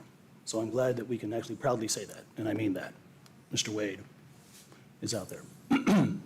However, I will say that while I think our museum struggles for relevance, and that the city ends up carrying that tax burden as we try to seek that relevance. And I think that the private sector can actually help sponsor that. And this private sector is going to respond to the public's interest. And so if the public's interest is truly there for that museum, then the sponsorship will be there. But if it's not, then we have to ask ourselves, how long will we carry that burden? And that's all I have. Thank you. Thank you, sir. Mr. Kelty, when y'all do any projecting for funds for like the museum or the rec center, do you anticipate folks that own properties down there to build things? Ask your question one more time, Mayor, I'm sorry. Do you expect folks that own property down in downtown to maybe build things that would bring folks downtown that would go to the museum? Is that something that we could budget for or anticipate? Are you asking about properties downtown that are Sure, empty, somebody that put an need to ice be cream shop down there. redeveloped? Yeah, so you absolutely look for an outside investment, whether it's local or outside of the city of Freeport, to come in and invest in the buildings downtown and open businesses downtown that will help bring more traffic downtown. Is that, so absolutely. Sure. Mm-hmm. Okay. So Thank you. there's three other things that are actually additions. Actually, there's four, but I think in your information there were three, but there's another one that came in today. Marquee monument signs was one of the things that some council members had asked about. I would propose adding about $85,000 to the budget. I don't have actual costs, but I'm estimating about $85,000 to build a set of nice monument digital display signs that we would be able to have on either side of the highway that would be able to announce. And that would be nice, Messages? wonderful, but let me ask you, is that not something that could be used or from the enormous budget from the EDC Is that not an EDC project to promote the city of Freeport by spending $85,000 of their $1.3 million in revenues that they're going to have next year that would save the city some money? It absolutely could be. That is not anything that they have actually talked about doing, though. So I know it has been something that the council has talked about in the past. He's in the back looking at me, now he knows we talked about it, so that would be something that I think that we'll even put EDC on the poll, it would be fine. But I think that is something that I would like the EDC to look at, please, sir, and save us from having to spend that money, because I think that would directly related to economic development. One of the other things that, if you recall, in the street and drainage budget, we did identify an unnamed $500,000 project for storm drainage improvements in the city. We haven't identified that. But one of the things I was talking about with Councilman Matamoros and Councilman Rosso is that one of the things that the city does not have is a dedicated source of stormwater utility funding. A lot of cities do have that. They have a stormwater utility set up that assesses a monthly fee on your utility bill of $4 to $6 per month per resident. There's a larger assessment that goes against every other property in the city, including the city and the school district and churches and nonprofits, that is based on impervious surface. It can be designed any way that the city wants to design it, but you do have to meet certain requirements. But that process requires engineering assistance for that, and so I was going to propose to earmark $80,000 to look at setting up a stormwater utility. Again, that's only if council thinks that that's a good idea. A third thing was street and drainage improvements along Skinner Street. There's a kind of a dangerous section of Skinner Street where folks walk on the road. Unfortunately, it's not an inexpensive proposition because of the fact that you have drainage ditch on either side. You'd actually have to enclose that drainage ditch with an enclosed drainage system with inlets, and then be able to put sidewalks over the top of that. And I'm estimating that cost would be about $1.5 million to do that section. I saw that when I was reading it this weekend, Mr. Kelty, and I asked you that could not be part of that grant that you're seeking for sidewalk improvements. I guess that's mainly on the main thoroughfares, I guess. It could be in a future grant application. However, a significant portion of this is drainage, and they only allow, I think, 10% of that grant for drainage. Okay. But it could be something, we were looking at an $8 or $9 million grant, so it potentially could fit in there, but it was not included in the application package that was already submitted. Okay. And this is not in your packet because of the fact I just had a conversation with the chairman from the Senior Citizens Committee. One of the things I would propose adding is about $10,000 to the senior citizen budget. Years ago, prior to COVID, they used to take day trips periodically throughout the year, and they had a better budget for their bingo that they do, I think quarterly throughout the year. And right now, they just have one field trip that they plan. I'd like to bump that up to allow them to take 4 field trips, and then also put a little bit of money into their bingo program. So it's not in your packet, because I just had that conversation today, but I would recommend that additional $10,000 for the senior citizens program. Councilman Pena? I'm glad you mentioned that on the senior budget there. That is a growing community. Their concerns are that they've been neglected, and there's a high attendance. Today, I was at as the liaison for the city to that group, was doing the bingo and calling numbers, and everybody took a moment here to pull me aside and say what their concerns were in the streets: safety, lighting, speed bumps, and for that matter, just having a voice. And I can tell you what's interesting is that that's a growing organization as everybody ages, and they're asking to be heard and for that matter have additional budgets so that they can help do those trips, but also provide educational opportunities for not only the seniors, but the family members to assist those seniors to attend those programs. And so I thought it was very important, but the biggest thing that came out of some of the discussions was also, in addition to the budget going to somewhere between 20 and 25,000 was from 9,000, I think it was 19 before, but to really consider senior housing, and that there is really none right now, except for the one right across the street from the high school.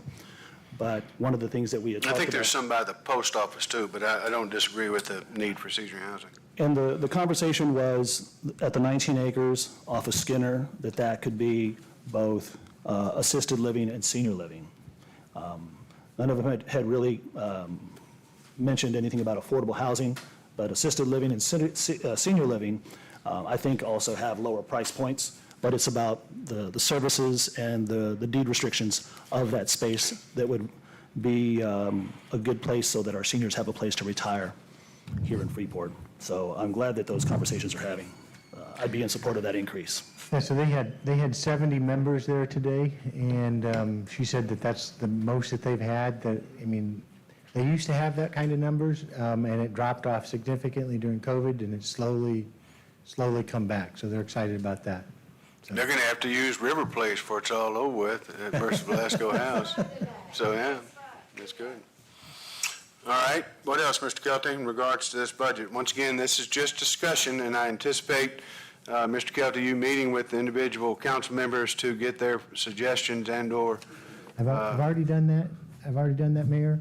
What I was hoping for tonight in regard to these proposals, if there are things that were identified that you're not in favor of, I really would like to see some kind of consensus so that things can be included or excluded. I have till September 15th to get a budget in.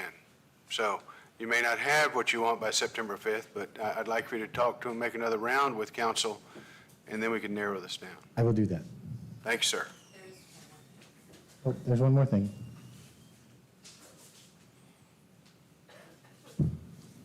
Sorry. No, you don't have the slide.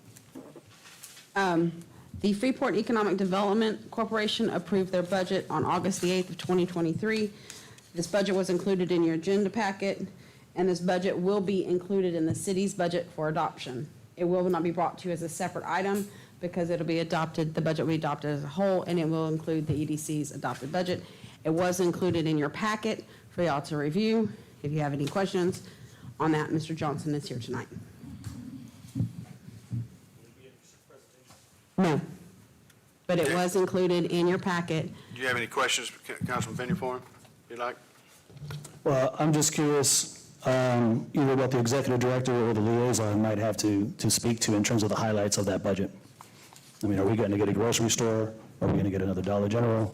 Are we going to get another Taco Bell, a Whataburger, Chick-fil-A? That's not included in the budget. It's just their budget. Right. That's what's included, not any projects coming out of EDC. That's not included in their budget. Okay, well, because like when we're talking about our budget, we're talking about potential special projects. That's what I'm curious about. But they don't do it that way. I know. Well, I will tell you this. That was the question I had. They have funding available in their budget under projects for any that come up and are identified. At this point right now, I don't know that there's any new projects that they are working on that would be there for discussion other than the business incentive program that is on the agenda for first reading tonight. Mr. Johnson, how about September, let's see, 11th, 8th, September 18th, you plan on coming back and wowing us with what y'all plan on doing? All right, so we'll put, Councilman Finney, we'll put him on the agenda for September 18th to come back and. Mayor, that will bring be back- actually after the budget adoption. Well, I understand, but we're going to look at their budget anyway, and we're probably going to approve it. But what I'm saying is I want to hear what they're going to have to do outside of the budget. So if I want to I hear what understand. projects they're working on and so forth. Very good. Thank you. Thank you. Any further questions or comments? Council, please take the opportunity to meet with Mr. Kelty to put forth your ideas, because I would like to see a, yes, ma'am. Oh, yes, Carla, thank you. So your questions weren't answered yet. Go ahead.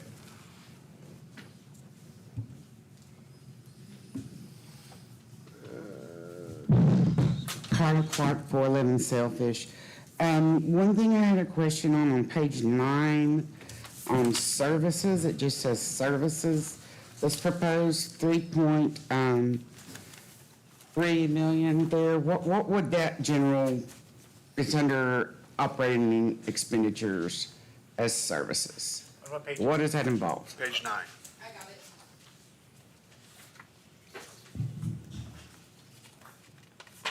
Services include any contracts that we have, copiers, professional services, mowing, different things like that. Legal, it's any professional service. Telephone is also included in there. Utilities are included that because that's a service that's provided. It's a little bit of everything that's concluded as a service. So it's broken down into departments there. Yes, the detail is broken down in the departments. Page 9 is just a summary.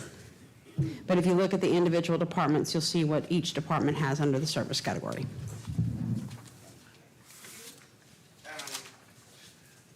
And the proposed addition there of the 1.5 million for the sidewalks and the drainage over there on Skinner Street, is that near where the new proposed subdivision is going to be, or is it going to be all along Skinner Street on both sides of the Highway 288? The next thing I have is the same thing I was here with last year, and that is your industrial agreements. As I look at these and talk to Ms. Kathy, in the Freeport Industrial District, she has stated that there's like a conglomeration of maybe 10 companies in there that pay in on these type of things. Well, that one has gone down some. They're all going down, actually, because of the time periods that they are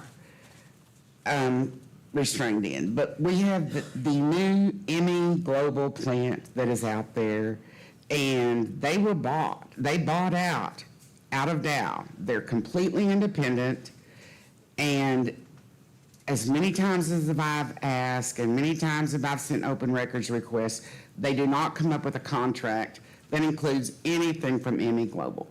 Although I know we tell each other, or you tell it, we've been told that we cannot annex them.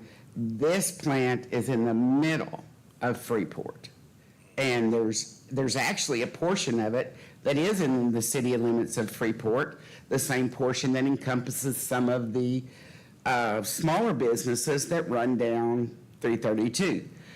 That I don't even think is being taxed either. I mean, we've got to have someone that we can rely on from the city to pursue these things. We can't. I know we have a contract with a service that works closely with the CAD, that works closely with all these plant people, but there's got to be someone in-house that looks at these type of things and keeps up with them and doesn't just say, oh, this is a service and we're going to accept what you say because you're a good old boy. And I think that needs to be looked at, same thing I said last time. On the port property, the 7.1 that we've already received, where is that going, and like what type of an interest rate, or what are we doing with that to get at least a little bit of money out of it? What's that being held in? Okay. The $7.1 million is pooled with the rest of our cash. It is either held in the bank account or the 2 investment pools, and at the end of each month, we take the interest and we spread it out to all the different funds based on how much % they have of the total cash the city has on hand. So each fund does get its own interest put into it. It's just a calculation that we do because we pool all of our cash for investment purposes. About how much does that? We're estimating that we're gonna get about $250,000 this year. So it's spread throughout the various funds. 300,000. And looking at the Project 24, or the Fund 24, which is the old OA framing and the project that's being budgeted there, we've got infrastructure budgets at 1.5 million, and of course the lift station we talked about, and the water and sewer. I don't really understand how you can budget those figures without having some type of plan to match those figures to. You say you don't have a plan, you don't know where the street's going, you don't have the developer, you don't have any of that. Who drew up these numbers? Just a general question, not to be answered now, but I would think that that would be something that you would need to know Sure. before you budget that. Thank you, ma'am. And your time's up. But I'll answer that. Tim, you can answer that too. I mean, what it is, folks, is this is the general direction, at least that the prior council, which we have 2 new members on it now, went when we went with the agreement with the city, with the school district to give them the property and get the property in return. We wanted to build houses on it. That is in the contract. And so, Mr. Kelty, I would say estimated an amount, but there'll be more specifics. He said he's going to have more specifics when we have engineers coming out and laying this out. And I'll even say further, folks, if I'm still here, which if we can get something done in 8 months, we'll have citizen input, because we'll look at what we want in regards to housing and so forth down there. And maybe we can build some type of senior citizen center down there as well, to spread it across the city. So there will be input from the city. Those are estimations in my mind. And it's just to tell you that we do have funds to improve the housing in Freeport and improve the quality of life in Freeport. And once again, I appreciate the administration, as Councilman Pena said, planning for this. So I agree with Councilman Pena in that regard. So with that, anything else on the budget, other than we have the next meeting September 5th? I encourage council to please reach out and get your thoughts to Mr. Kelty so we can work with administration on that as well. All right, with that, we'll go into item number 5, consideration and possible action on a resolution amending the City of Freeport master fee schedule, adjusting the rates for sewer taps, water rates, and sewer rates, sewer taps, water rates, and sewer rates.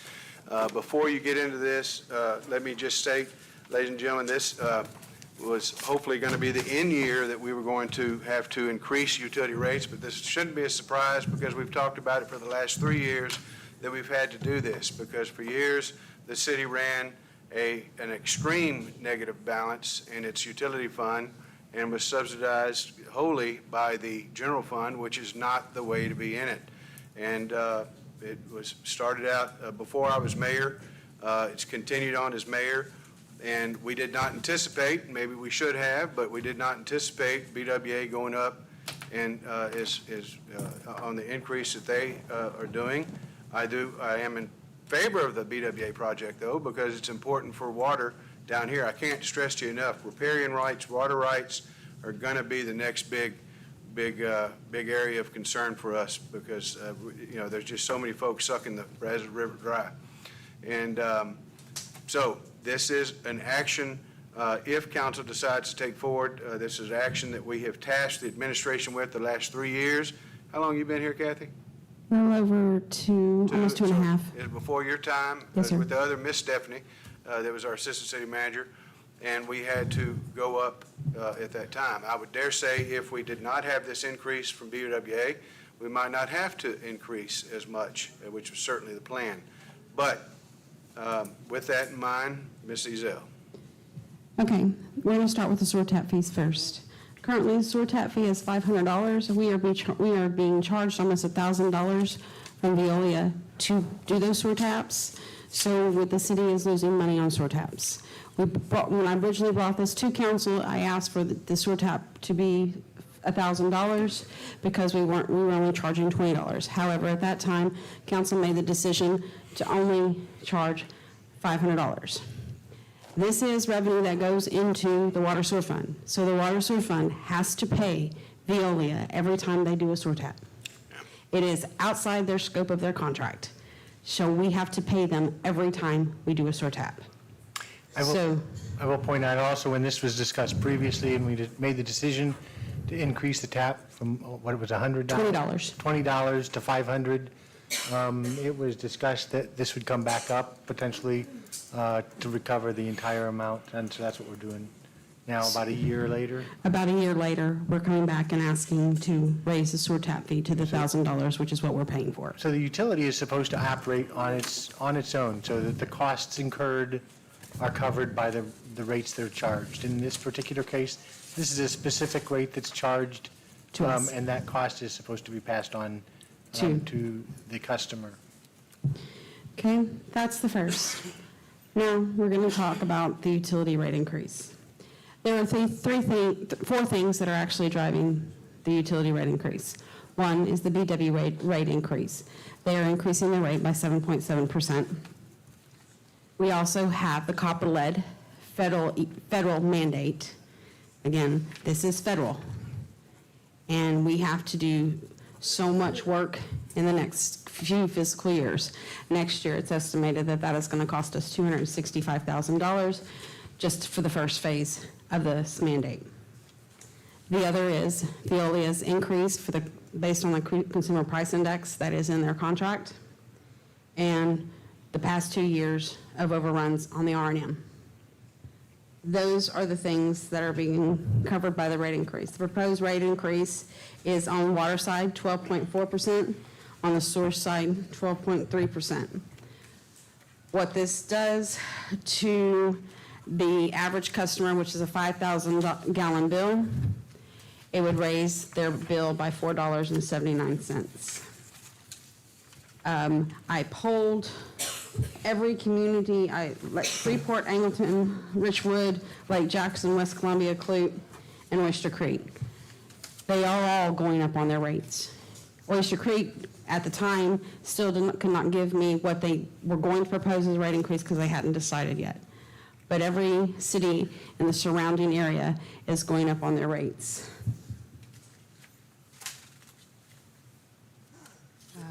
So with the proposed increases, and you'll notice that it is 12.4% in water and 2.3% in sewer, primarily because of the fact that the costs that we're trying to cover are primarily water costs. Water costs. The lead and copper is water, BWA is Split water. between the two water. Is water. The BWA increase I'm sorry. is water, and only the Veolia would be split between the water and sewer. The BWA is expected to cost is a little over $211,000. The Veolia increase is approximately $185,000, plus the 2 years of the $300,000 over on the R&M budget. And I would point out, if council does approve this rate, we still will remain the lowest, residential rate between Angleton, Richwood, Lake Jackson, West Columbia, and Clute. We are getting close to, I think it was Clute, yeah, because we would, the total cost for 5,000 gallons residential bill would be $66.16 for Freeport, compared to about $66.84 for Clute. The next closest would be Lake Jackson at $67.20. I think that Richwood was the highest at $99.30 for their Yes. 5,000 gallons. Are we trying, I have a question. Yes, sir. Are we trying to combine all of these items? They kind of seem separate issues. It is a change to the master fee schedule, so it is one item. Because your rates are in the master fee schedule, and that's why it's being brought as one item. As it's adopted or considered by council, you can pick and choose between the sewer tap fee and the utility rates. You could consider water rates and not sewer rates, but I mean, generally, when we did the calculation on the impact to the overall budget, we considered it, these are the actual costs that we're trying to cover. We didn't base our rate proposal, on trying to stay the lowest. We just wanted to cover our costs and actually start to build the reserve fund for that. And I will say, in regard to the tap fee proposal, that only gets charged to new taps that are put in new construction, when somebody's building and needs a new sewer tap. Yes. That's when that gets charged. And so most folks, existing residents, would never see that type of charge. Right. And thank you for that response, Mr. Kelty. As it relates to the taps, yeah, I see it. Sure, it's all under the whole master fee, but I'd like to make sure we do these separately so that they get their full weight consideration. Is that a motion? Not just yet. Okay. But I want to bring to the council's concern and to the public's. First question I had was the point that you made just now, Mr. Kelty, is, it's a function of the number of taps that are going to be, ordered. And so I'm curious, in the last year, when we went from $20 to $500, how many taps have we had since new construction?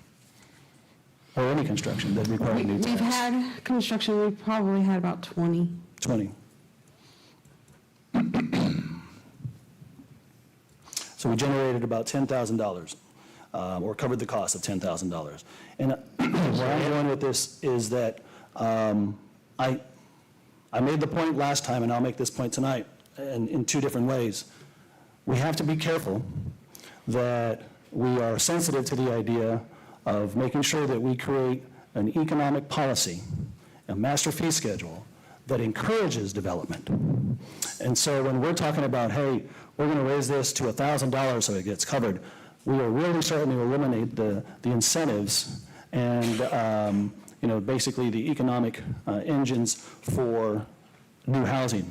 Yeah, we like to see these tract builders come in and build 100 houses, 200 houses, but all the infill for all those investors that come in here, that want to come in here, they're going to be discouraged by the additional fees. And I can't say any more than you can that this discourages additional development any more than you can say it enhances development. I can tell you it does not discourage development, because if they want to come in, they're going to put the taps in and pay the fees. Well, I have done this for 25 years, and the cost for tap fees are always passed on to the end user based on the actual cost that the city pays for the taps. This is the first city where I have not seen that happen.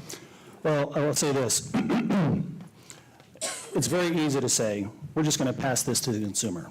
But this is not just the consumer model here. What we're looking at is my next point. And my next point is this. When we're talking about Maddox or XYZ or Acme, whoever we're going to be talking to going forward,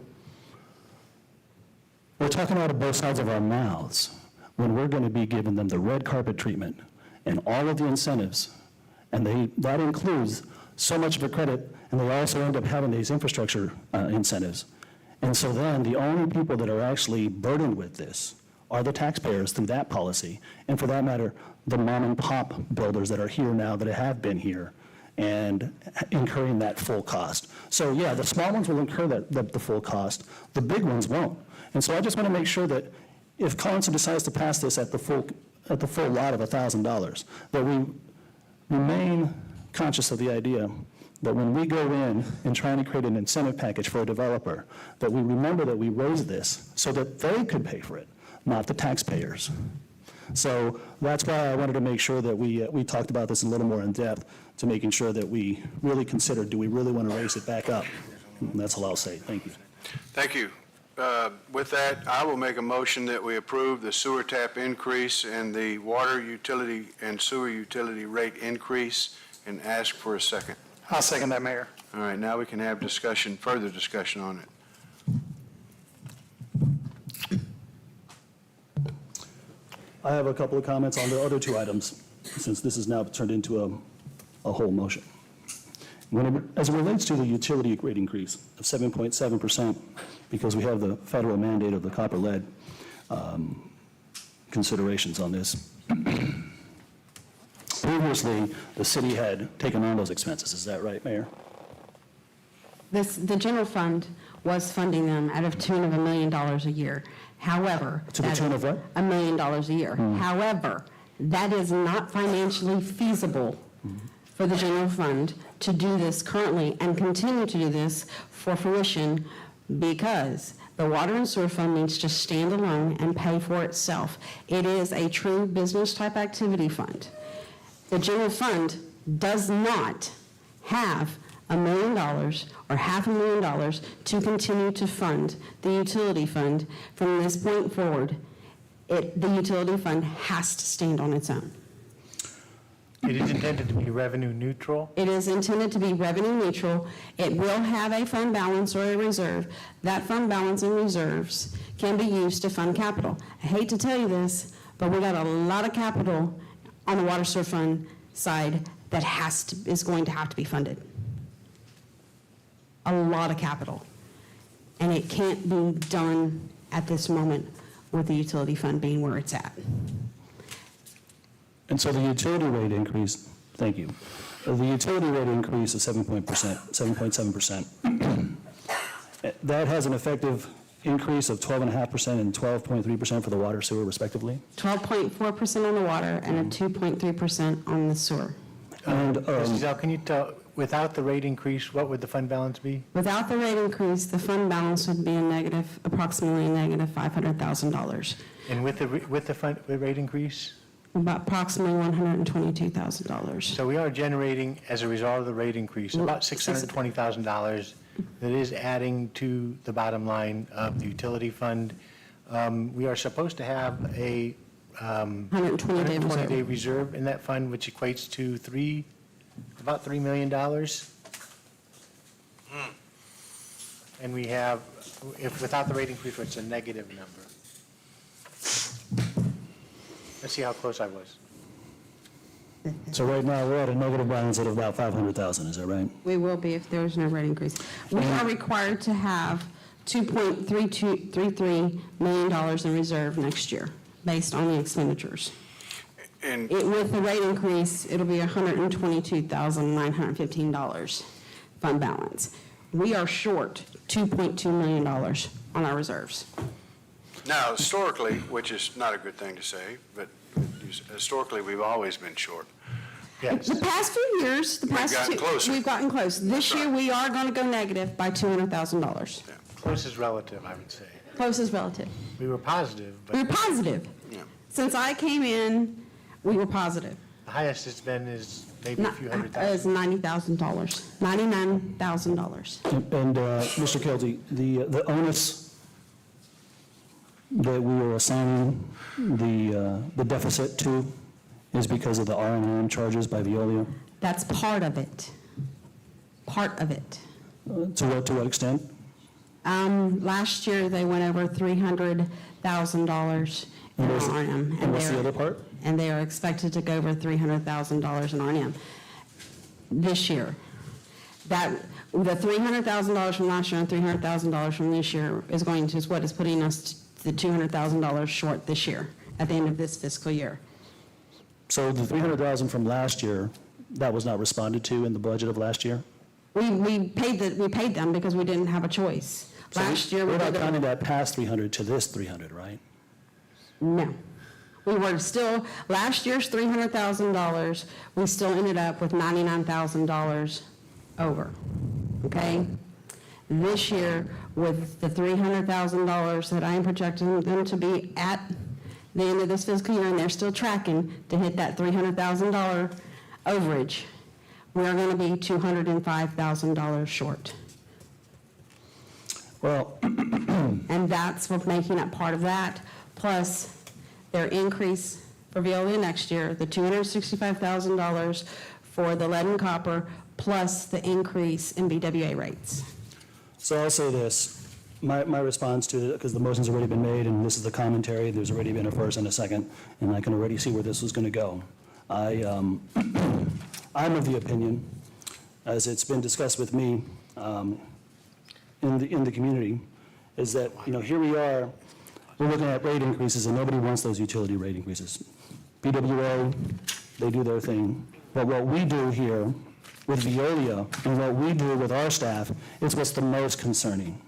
And so if we're going to do a rate increase, I want to make sure that that money is well spent, not just to make up for the mistakes of Veolia, but also to make up for the mistakes of the city and making sure that we have oversight of Veolia. And so that there's somebody in this budget whose sole responsibility is to make sure Veolia is doing their job, because that has not happened. There is not significant reporting to that end. And for that matter, here we have a storm coming tomorrow. I'm wondering, are all the lift stations checked so that they're working for tomorrow? And so this is just it. we're going to do these rate increases. I'm not for them unless we have some serious assignment of responsibilities in-house here in the city over Veolia or whoever that might be going forward, so that we can ensure that there is no 300,000 R&M next year. And so as it relates to the taps, I will contend that they are not pro-business. That's all I have. Thanks, sir. Anybody else? If not, I'll call the question. All those in favor say aye. Aye. All opposed? Absolutely not. One absolutely not by Councilman Pena. Item number 6, the giveaway of the Freeport land to Brazoria, it's Brazoria, not West Columbia, Councilman Pena. Discussion and possible action on ordinance releasing ETJ controlled by the city of Freeport to the city of Brazoria for planning and development purpose by the city of Brazoria. Mr. Kelty. Yes, thank you, Mayor. The city of Brazoria has formally requested that the city of Freeport release the Freeport-Brazoria overlapping and contested ETJ around the south and east side of Brazoria to them for the purposes of their planning and development for that city. This proposed release would be an act of good neighbors. It is in an area that really does not have any strategic value to the city. Back in the 1970s, the city of Freeport aggressively annexed a 10-foot strip of land, basically encircling the cities of Clute and Lake Jackson, and that 10-foot strip of land also provided for extra territorial jurisdiction along its length. In certain cases, when the cities have certain legal claims regarding potential annexation, there is such a strip that runs along the southern and eastern edge of the city of Brazoria, which is where we're talking about. And it is shown there on the map that area in light green is the area of that contested ETJ. We would not be giving up the actual 10-foot strip, so we would retain the contiguity of all of our future annexation and be able to negotiate with Clute and Lake Jackson potentially in ETJ swaps that would be beneficial to the city. In this particular case, I don't believe that Brazoria has anything that would be beneficial to potentially swap with the city. This is too far outside the city limits. It's about 25-minute drive away. My son works for Brazoria, and so he drives back and forth. It is a long drive, and I believe, Mr. Mayor, there are some representatives here from the city of Brazoria, if you want to have that conversation. Do you need to come up, or are you okay with us proceeding? If you have any questions, we'll come up. Okay. Well, Councilman Penny, do you have any questions, sir? Well, I'll just say my apologies to the city of West Columbia in my diatribe. Yeah. It's Brazoria. Yeah, it's Brazoria. Yep. What's the saying? Go west, young man. I think about this particular plan that the forefathers of Freeport, I'm not sure how far back it was where they actually planned this ETJ, but if you ask me, it's pretty smart. They basically encapsulated all the other cities with the idea that they might probably absorb them.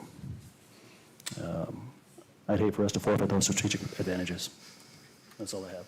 I'm sorry, what was the last part? You went down low. Sorry, yep. I would hope that we would not forfeit those strategic growth advantages. All right. Council, have any further discussion or questions for Mr. Kelty on this, or we do have two representatives from Brazoria? If not, I'll entertain a motion. Mayor, I'd like to make a motion to approve agenda item number 6. All right, we have a motion to approve agenda item number 6 by Councilman Kane. Is there a second?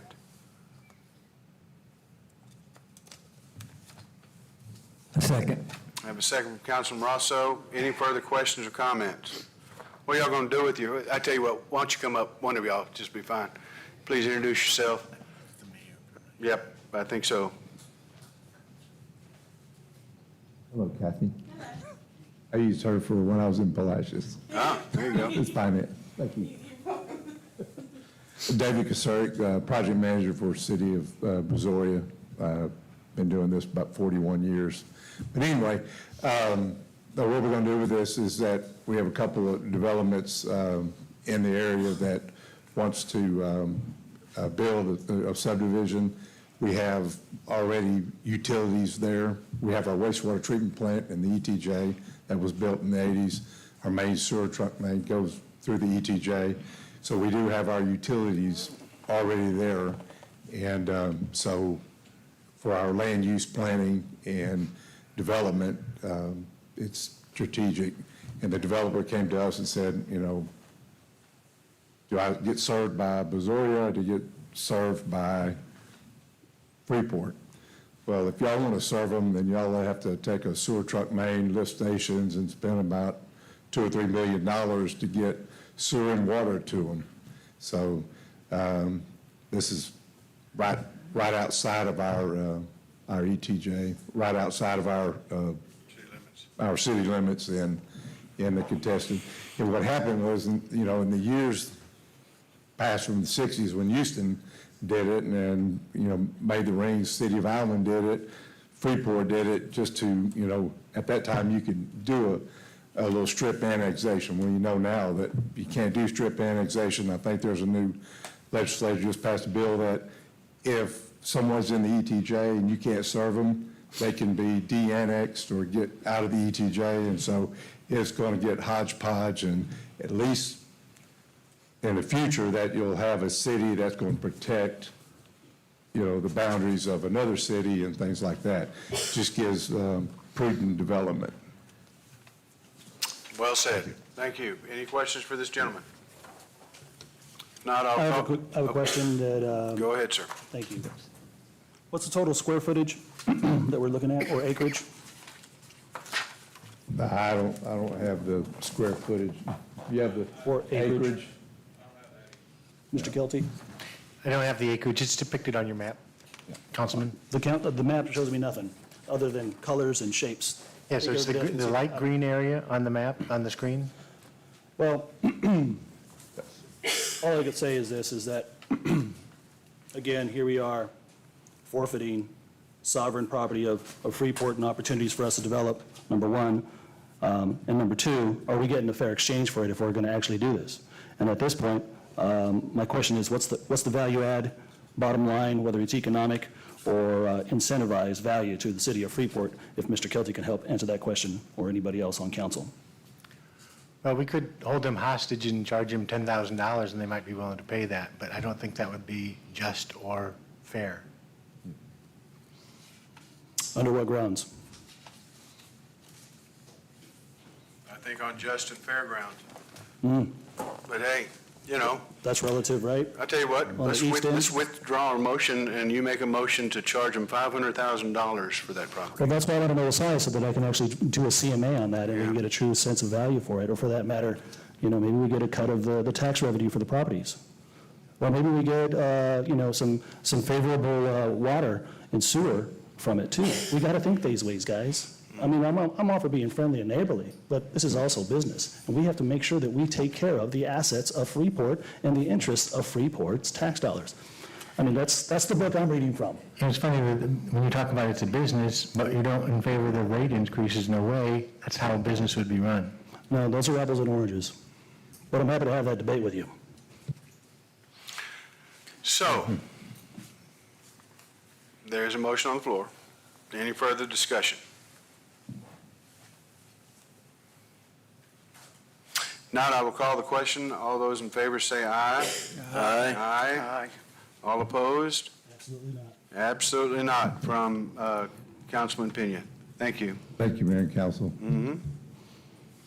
Item number 7, consideration regarding the first reading of the EDC Project 2023-2024 Local Business Improvement Grant Program. Mr. Johnson. Good evening, Mayor and council members. The EDC is requesting the reauthorization of the Business Improvement Grant Program. Last year, we gave 13 grants. This year, we've got 8 completed grants and 6 that are in process from the application stage to approval. And as the year ends, we'll be getting, as the fiscal year ends, we'll be getting those in. Currently, we've got $33,228 expended, completed, and in process, we have $53,000 waiting for folks to finish up their grant. one change that was made to the program, one minor change. There's, let me see, there's category A, B, C, D, and E. B is sign improvements, and it used to be that there was $1,000 for a new business to put up a sign and $3,500 for an existing business to put up a sign, and we brought those to parity so that both a new business and existing business were treated equally under the sign grant. It's my understanding that we have to have a first reading of this. Mr. Kelty, will you read the ordinance, please? Yes, so resolution number 2023-2815, a resolution of the City of Freeport, Texas containing a preamble approving an economic development project to be enacted by the Freeport Economic Development Corporation and providing that this resolution shall take effect and be in force from and after its passage and adopted. Thank you. So this is the first reading. There is no action to be taken except questions for Mr. Johnson. Council, do you have any questions for Mr. Johnson? Mr. Johnson. Oh, go ahead, Councilman. Thank you. So the grant program is supposed to be interested in treating both new businesses and existing businesses with rewarding the same dollar amounts. Is that right? Under the sign grant, yes, that is correct.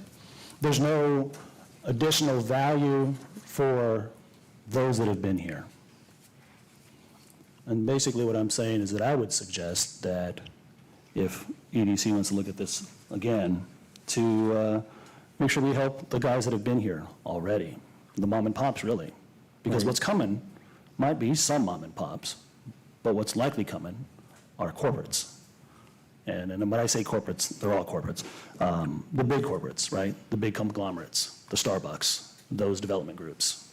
Because I worry that you're going to have this grant, and I worry that they're going to be over-incentivized. And so if anybody's going to get the value of that incentive, I want it to be the businesses that have been here already. That's just my thought. Thank you. And I have a question. I was told by a gentleman that there was a grant request for outdoor seating, plastic chairs and so forth. Yes, sir. Well, that's not part of this, is it? It could fall under this. It could or does? It could, it does. Where? Fall under a property improvement. Would those be fixed chairs? Items such as, but not limited to, parking lot resurfacing, striping, driveway improvements, lighting, decorative fencing, pedestrian-oriented streetscape amenities, including street furniture, new curb and sidewalk, and related amenities, demolition and/or removal of a dilapidated structure. Well, yeah, okay, but when you argue it could versus it should cover it, I think you get into a little gray area, because I don't think we ought to be paying for somebody's patio furniture. And so, you know, I think street furniture is park benches or benches along the street underneath the park light, one of the street lights or so forth. So let's be a little careful with that, Yes, sir. in my opinion. Other than that, I appreciate what y'all doing. Have y'all had to file a lawsuit at all, or any lawsuits against anybody that you may have funded that did not complete their agreements? Currently, we have 2 letters, demand letters out to 2 separate businesses that did not finish their obligations under the terms of the agreement. And what would you do differently now, so you don't have to send out letters? Because evidently they were paid some money and didn't complete some work. I pay the money after the work's completed, I guess. So the requirement in the grant program is that they remain, after the project is completed and the money is paid, they have to remain in operation for Right. 12 months, for 1 Yes. year, following that anniversary. In a couple instances, in one instance, they never opened up. Right. In one instance, they closed early. Right. Actually, there may be 2 instances they closed early. That was what both default letters were for. And so they had completed the construction before They the had repair? completed the construction and that was done, but then they had an obligation to stay open for a year, Okay. and they didn't. All right, well, we might want to think about, I don't know, some type of clawback, something that y'all need to look at. Which there is a clawback Because provision in there. It There is is, just a but matter but of, it might need to be a little bit stronger because, you know, this is tax dollars, citizen sales tax and so forth, so, and this is going to a private entity, so it's not necessarily raising a utility rate to fix a public utility that's going to help the public. This is, you know, sales tax, public money going to help a private individual. So we really got to be careful with this. Yes, sir. And that's really all I've got. Thank you. Anybody else got any questions? I just want to make a statement. Okay. And that statement is, Mayor, we have, as the EDC, started to take your concerns with contracts for our grants, and we have decided to have new representation so where we can make sure that these issues that you have, we are having them addressed beforehand. Next item that I want to talk about is the sign grants. Robert, I know the answer to this question, but will you tell everybody, have we given any sign grants to any major corporations? No. We have not. No. Correct. Every single sign grant that we've given has been a mom and pop. Yes, sir. Okay. Thank you. But would you like to give $85,000 to the city of Freeport to put up a fancy sign? We will look at that, sir. Well, Mayor, I hate to say this. Remember in our budget, we were already tapped out. So I don't know if we can squeeze that into this budget, but we'll definitely look at it. Thank you, Mr. Johnson. We'll see you next time on the second reading, and I guess potential approval, and then we'll see you on the, what did I say? 18th. Thank you. I'd like to make an announcement before we go to number 8. I'm sorry? I'd like to make an announcement. Please. I just wanted to announce, for those folks watching online, there has been another major water break on Gulf Boulevard.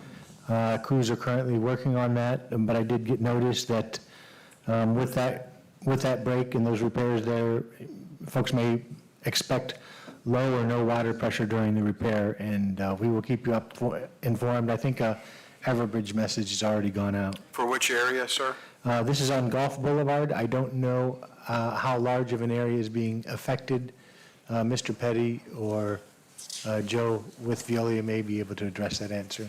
All right. Mr. Petty, are you going to, okay. Right now, they've closed off about 12 valves, trying to isolate that line. They haven't got it completely isolated now. So it is affecting a large part of the city. Avenue A is reporting low water pressure at this time. So they're trying to find out where the master valve is to shut it off, but if not, it will affect the entire city before the repair is complete. And do we have a time frame on repairs? It's usually 2 to 4 hours, or 2 hours before you get line locates there to start digging, so I would say 4 to 6 hours. Hopefully, they're done within 4 to 6 hours. And do we anticipate any low pressure for a potential boil water notice? I would say so. If they can't get the water off, you're going to have low water pressure because they'll have to kill the elevated tanks and the pump stations to drop the pressure. So yes, that would initiate a boil water notice at that time. I would say that Veolia is the agent that actually provides notice to the city about the boil notice, so as soon as we get that, we Yes. would issue that. All right, so you have already sent out an Everbridge notice. What about the city website? Yes, sir. Everbridge, they're posting it on the city webpage at this time and Facebook. All right, thank you very much. A quick question is, are the tests of the water going to be expedited so that? Yes, the reason Well, notices. the reason the last one took so long is because it was on the weekend. Right. But they'll be able to, once they make the repairs, they'll be able to flush the system, then pull the samples and take them to the lab first thing in the morning. And the lab be the Missouri County lab, correct? Yes, sometimes we take them to the Conroe office, depends on if it's emergency or not. All right. Very good, thank you. Item number 8, consideration of possible, and thank you, Mr. Skelty, for bringing that to our attention. consideration of possible action approving a resolution revising the personnel policy manual regarding mental health leave for dispatchers, personal appearance protections, and Center for Voluntary Payroll Deduction for United Way. Mrs. Fisher. I would just say before she gets started, this actually is one amendment to the personnel policy, but there are actually four different items. Three different items that are being considered. So council consider them independently or collectively. Yes, there are three different policies that are affected by this item. The first one is the mental health leave policy. In September of '21, we passed the mental health policy allowing for mental health leave for peace officers following a traumatic event. In October of '21, we amended that to include firefighters and EMTs. The state legislature has now passed House Bill 1486 that takes effect September 1st and adds telecommunicators or dispatchers to those employees that are entitled to mental health leave following a traumatic event in the scope of their employment. So this amendment to the policy would bring us in line with state law. The second policy is the personal appearance policy. The legislature passed House Bill 567, which takes effect on September 1st. This bill prohibits employers from adopting or enforcing a dress or grooming policy that discriminates against a hair texture or protective hairstyle that is commonly or historically associated with race. This amendment to the policy would bring us in line with state law. The third is to the payroll or deduction from pay policy. It would allow payroll deductions for contributions to a United Way of Brazoria County campaign. According to United Way, it's been about 10 years since the city of Freeport has had an employee campaign. Our current policy lists things that we can deduct from pay, and voluntary contributions to United Way were not on that list. So we have added voluntary contributions to United Way of Brazoria County campaign with written authorization from the employee. So that we would like to encourage our full-time employees to contribute to United Way. We want to make it easy for them to do so. Part of the encouragement is not necessarily part of the policy, but we would also like to offer an incentive for contributions. For a minimum contribution on a per payroll basis, they would get up to a half a day of additional vacation time. Well, that begs the question, what's the minimum contribution? I think we had it was $3 per paycheck. Per pay period. Per pay period is the minimum amount, or that'd be $76, $79 a year. $78 a year. All right, council, I will entertain a motion of all three unless y'all want to break it down. Mayor, I'll make a motion to approve all three on agenda item number 8. Thank you. Do I have a second? I'll second that motion. I have a second from Councilman Morris. Any further discussion? All those in favor say aye. Aye. All opposed? Motion carried unanimously. Thank you. Item number 9. Thank you, Ms. Fisher. Consideration of possible action to approve FEMA American Firefighter Grant for portable radios in the amount of $216,000. Chief Motley.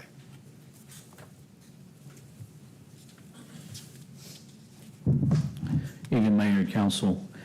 Staff recommending to approve and accepting the FEMA Firefighter Grant Program for $216,000. We applied for it last November for department radios, portable radios.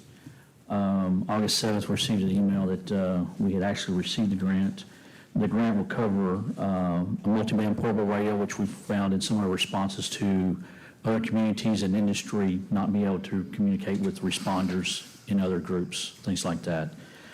So this covers a multi-band frequency, which is 4 bands, batteries, chargers, speaker mic, and programming for $196,363 paid by the feds. Our contribution on that portion would be only $19,636.37.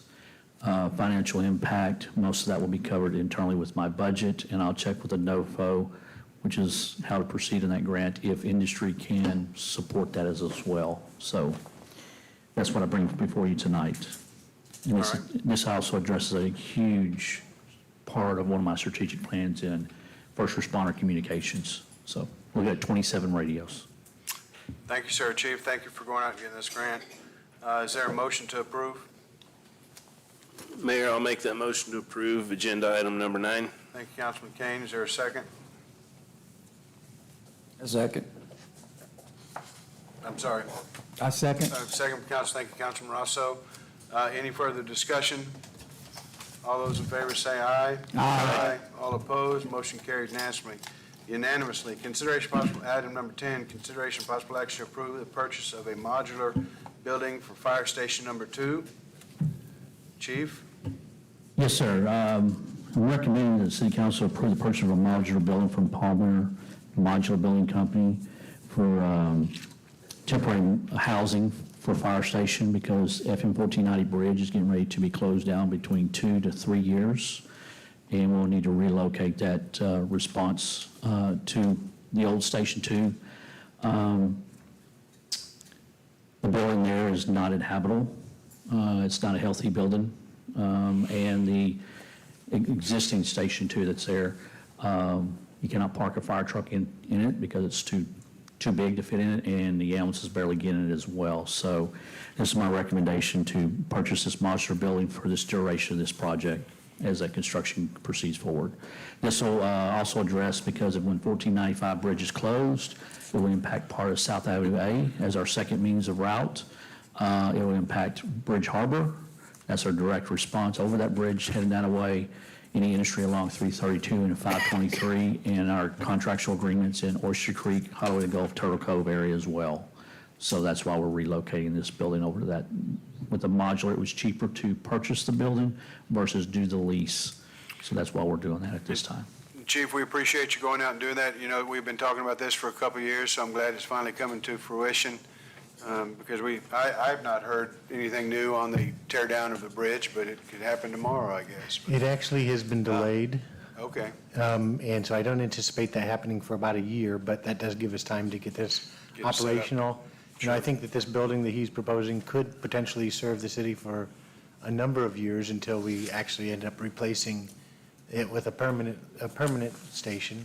I will also mention the fact that we do have money budgeted specifically for this project. I think we had a total amount of 426. 426. So this contract is for $219,949, but we still have another component of that project that's going out for bid for the enclosed roof and parking. Yes, sir. What do you anticipate that being? You have any idea? Anticipate it coming in under budget, Mayor. Although I may It's be getting optimistic tight, about but that. I had a small contractor give me his proposal, but he doesn't do anything over 100,000 with cities because of the bond requirements. And he was quoting me around 150 on the building, but that depends what that bond plays with other bidders to the project, so. All right, sir. We'll keep us surprised. Thank Yes, you very sir. much. Any questions for the chief? If not, I'll entertain a motion.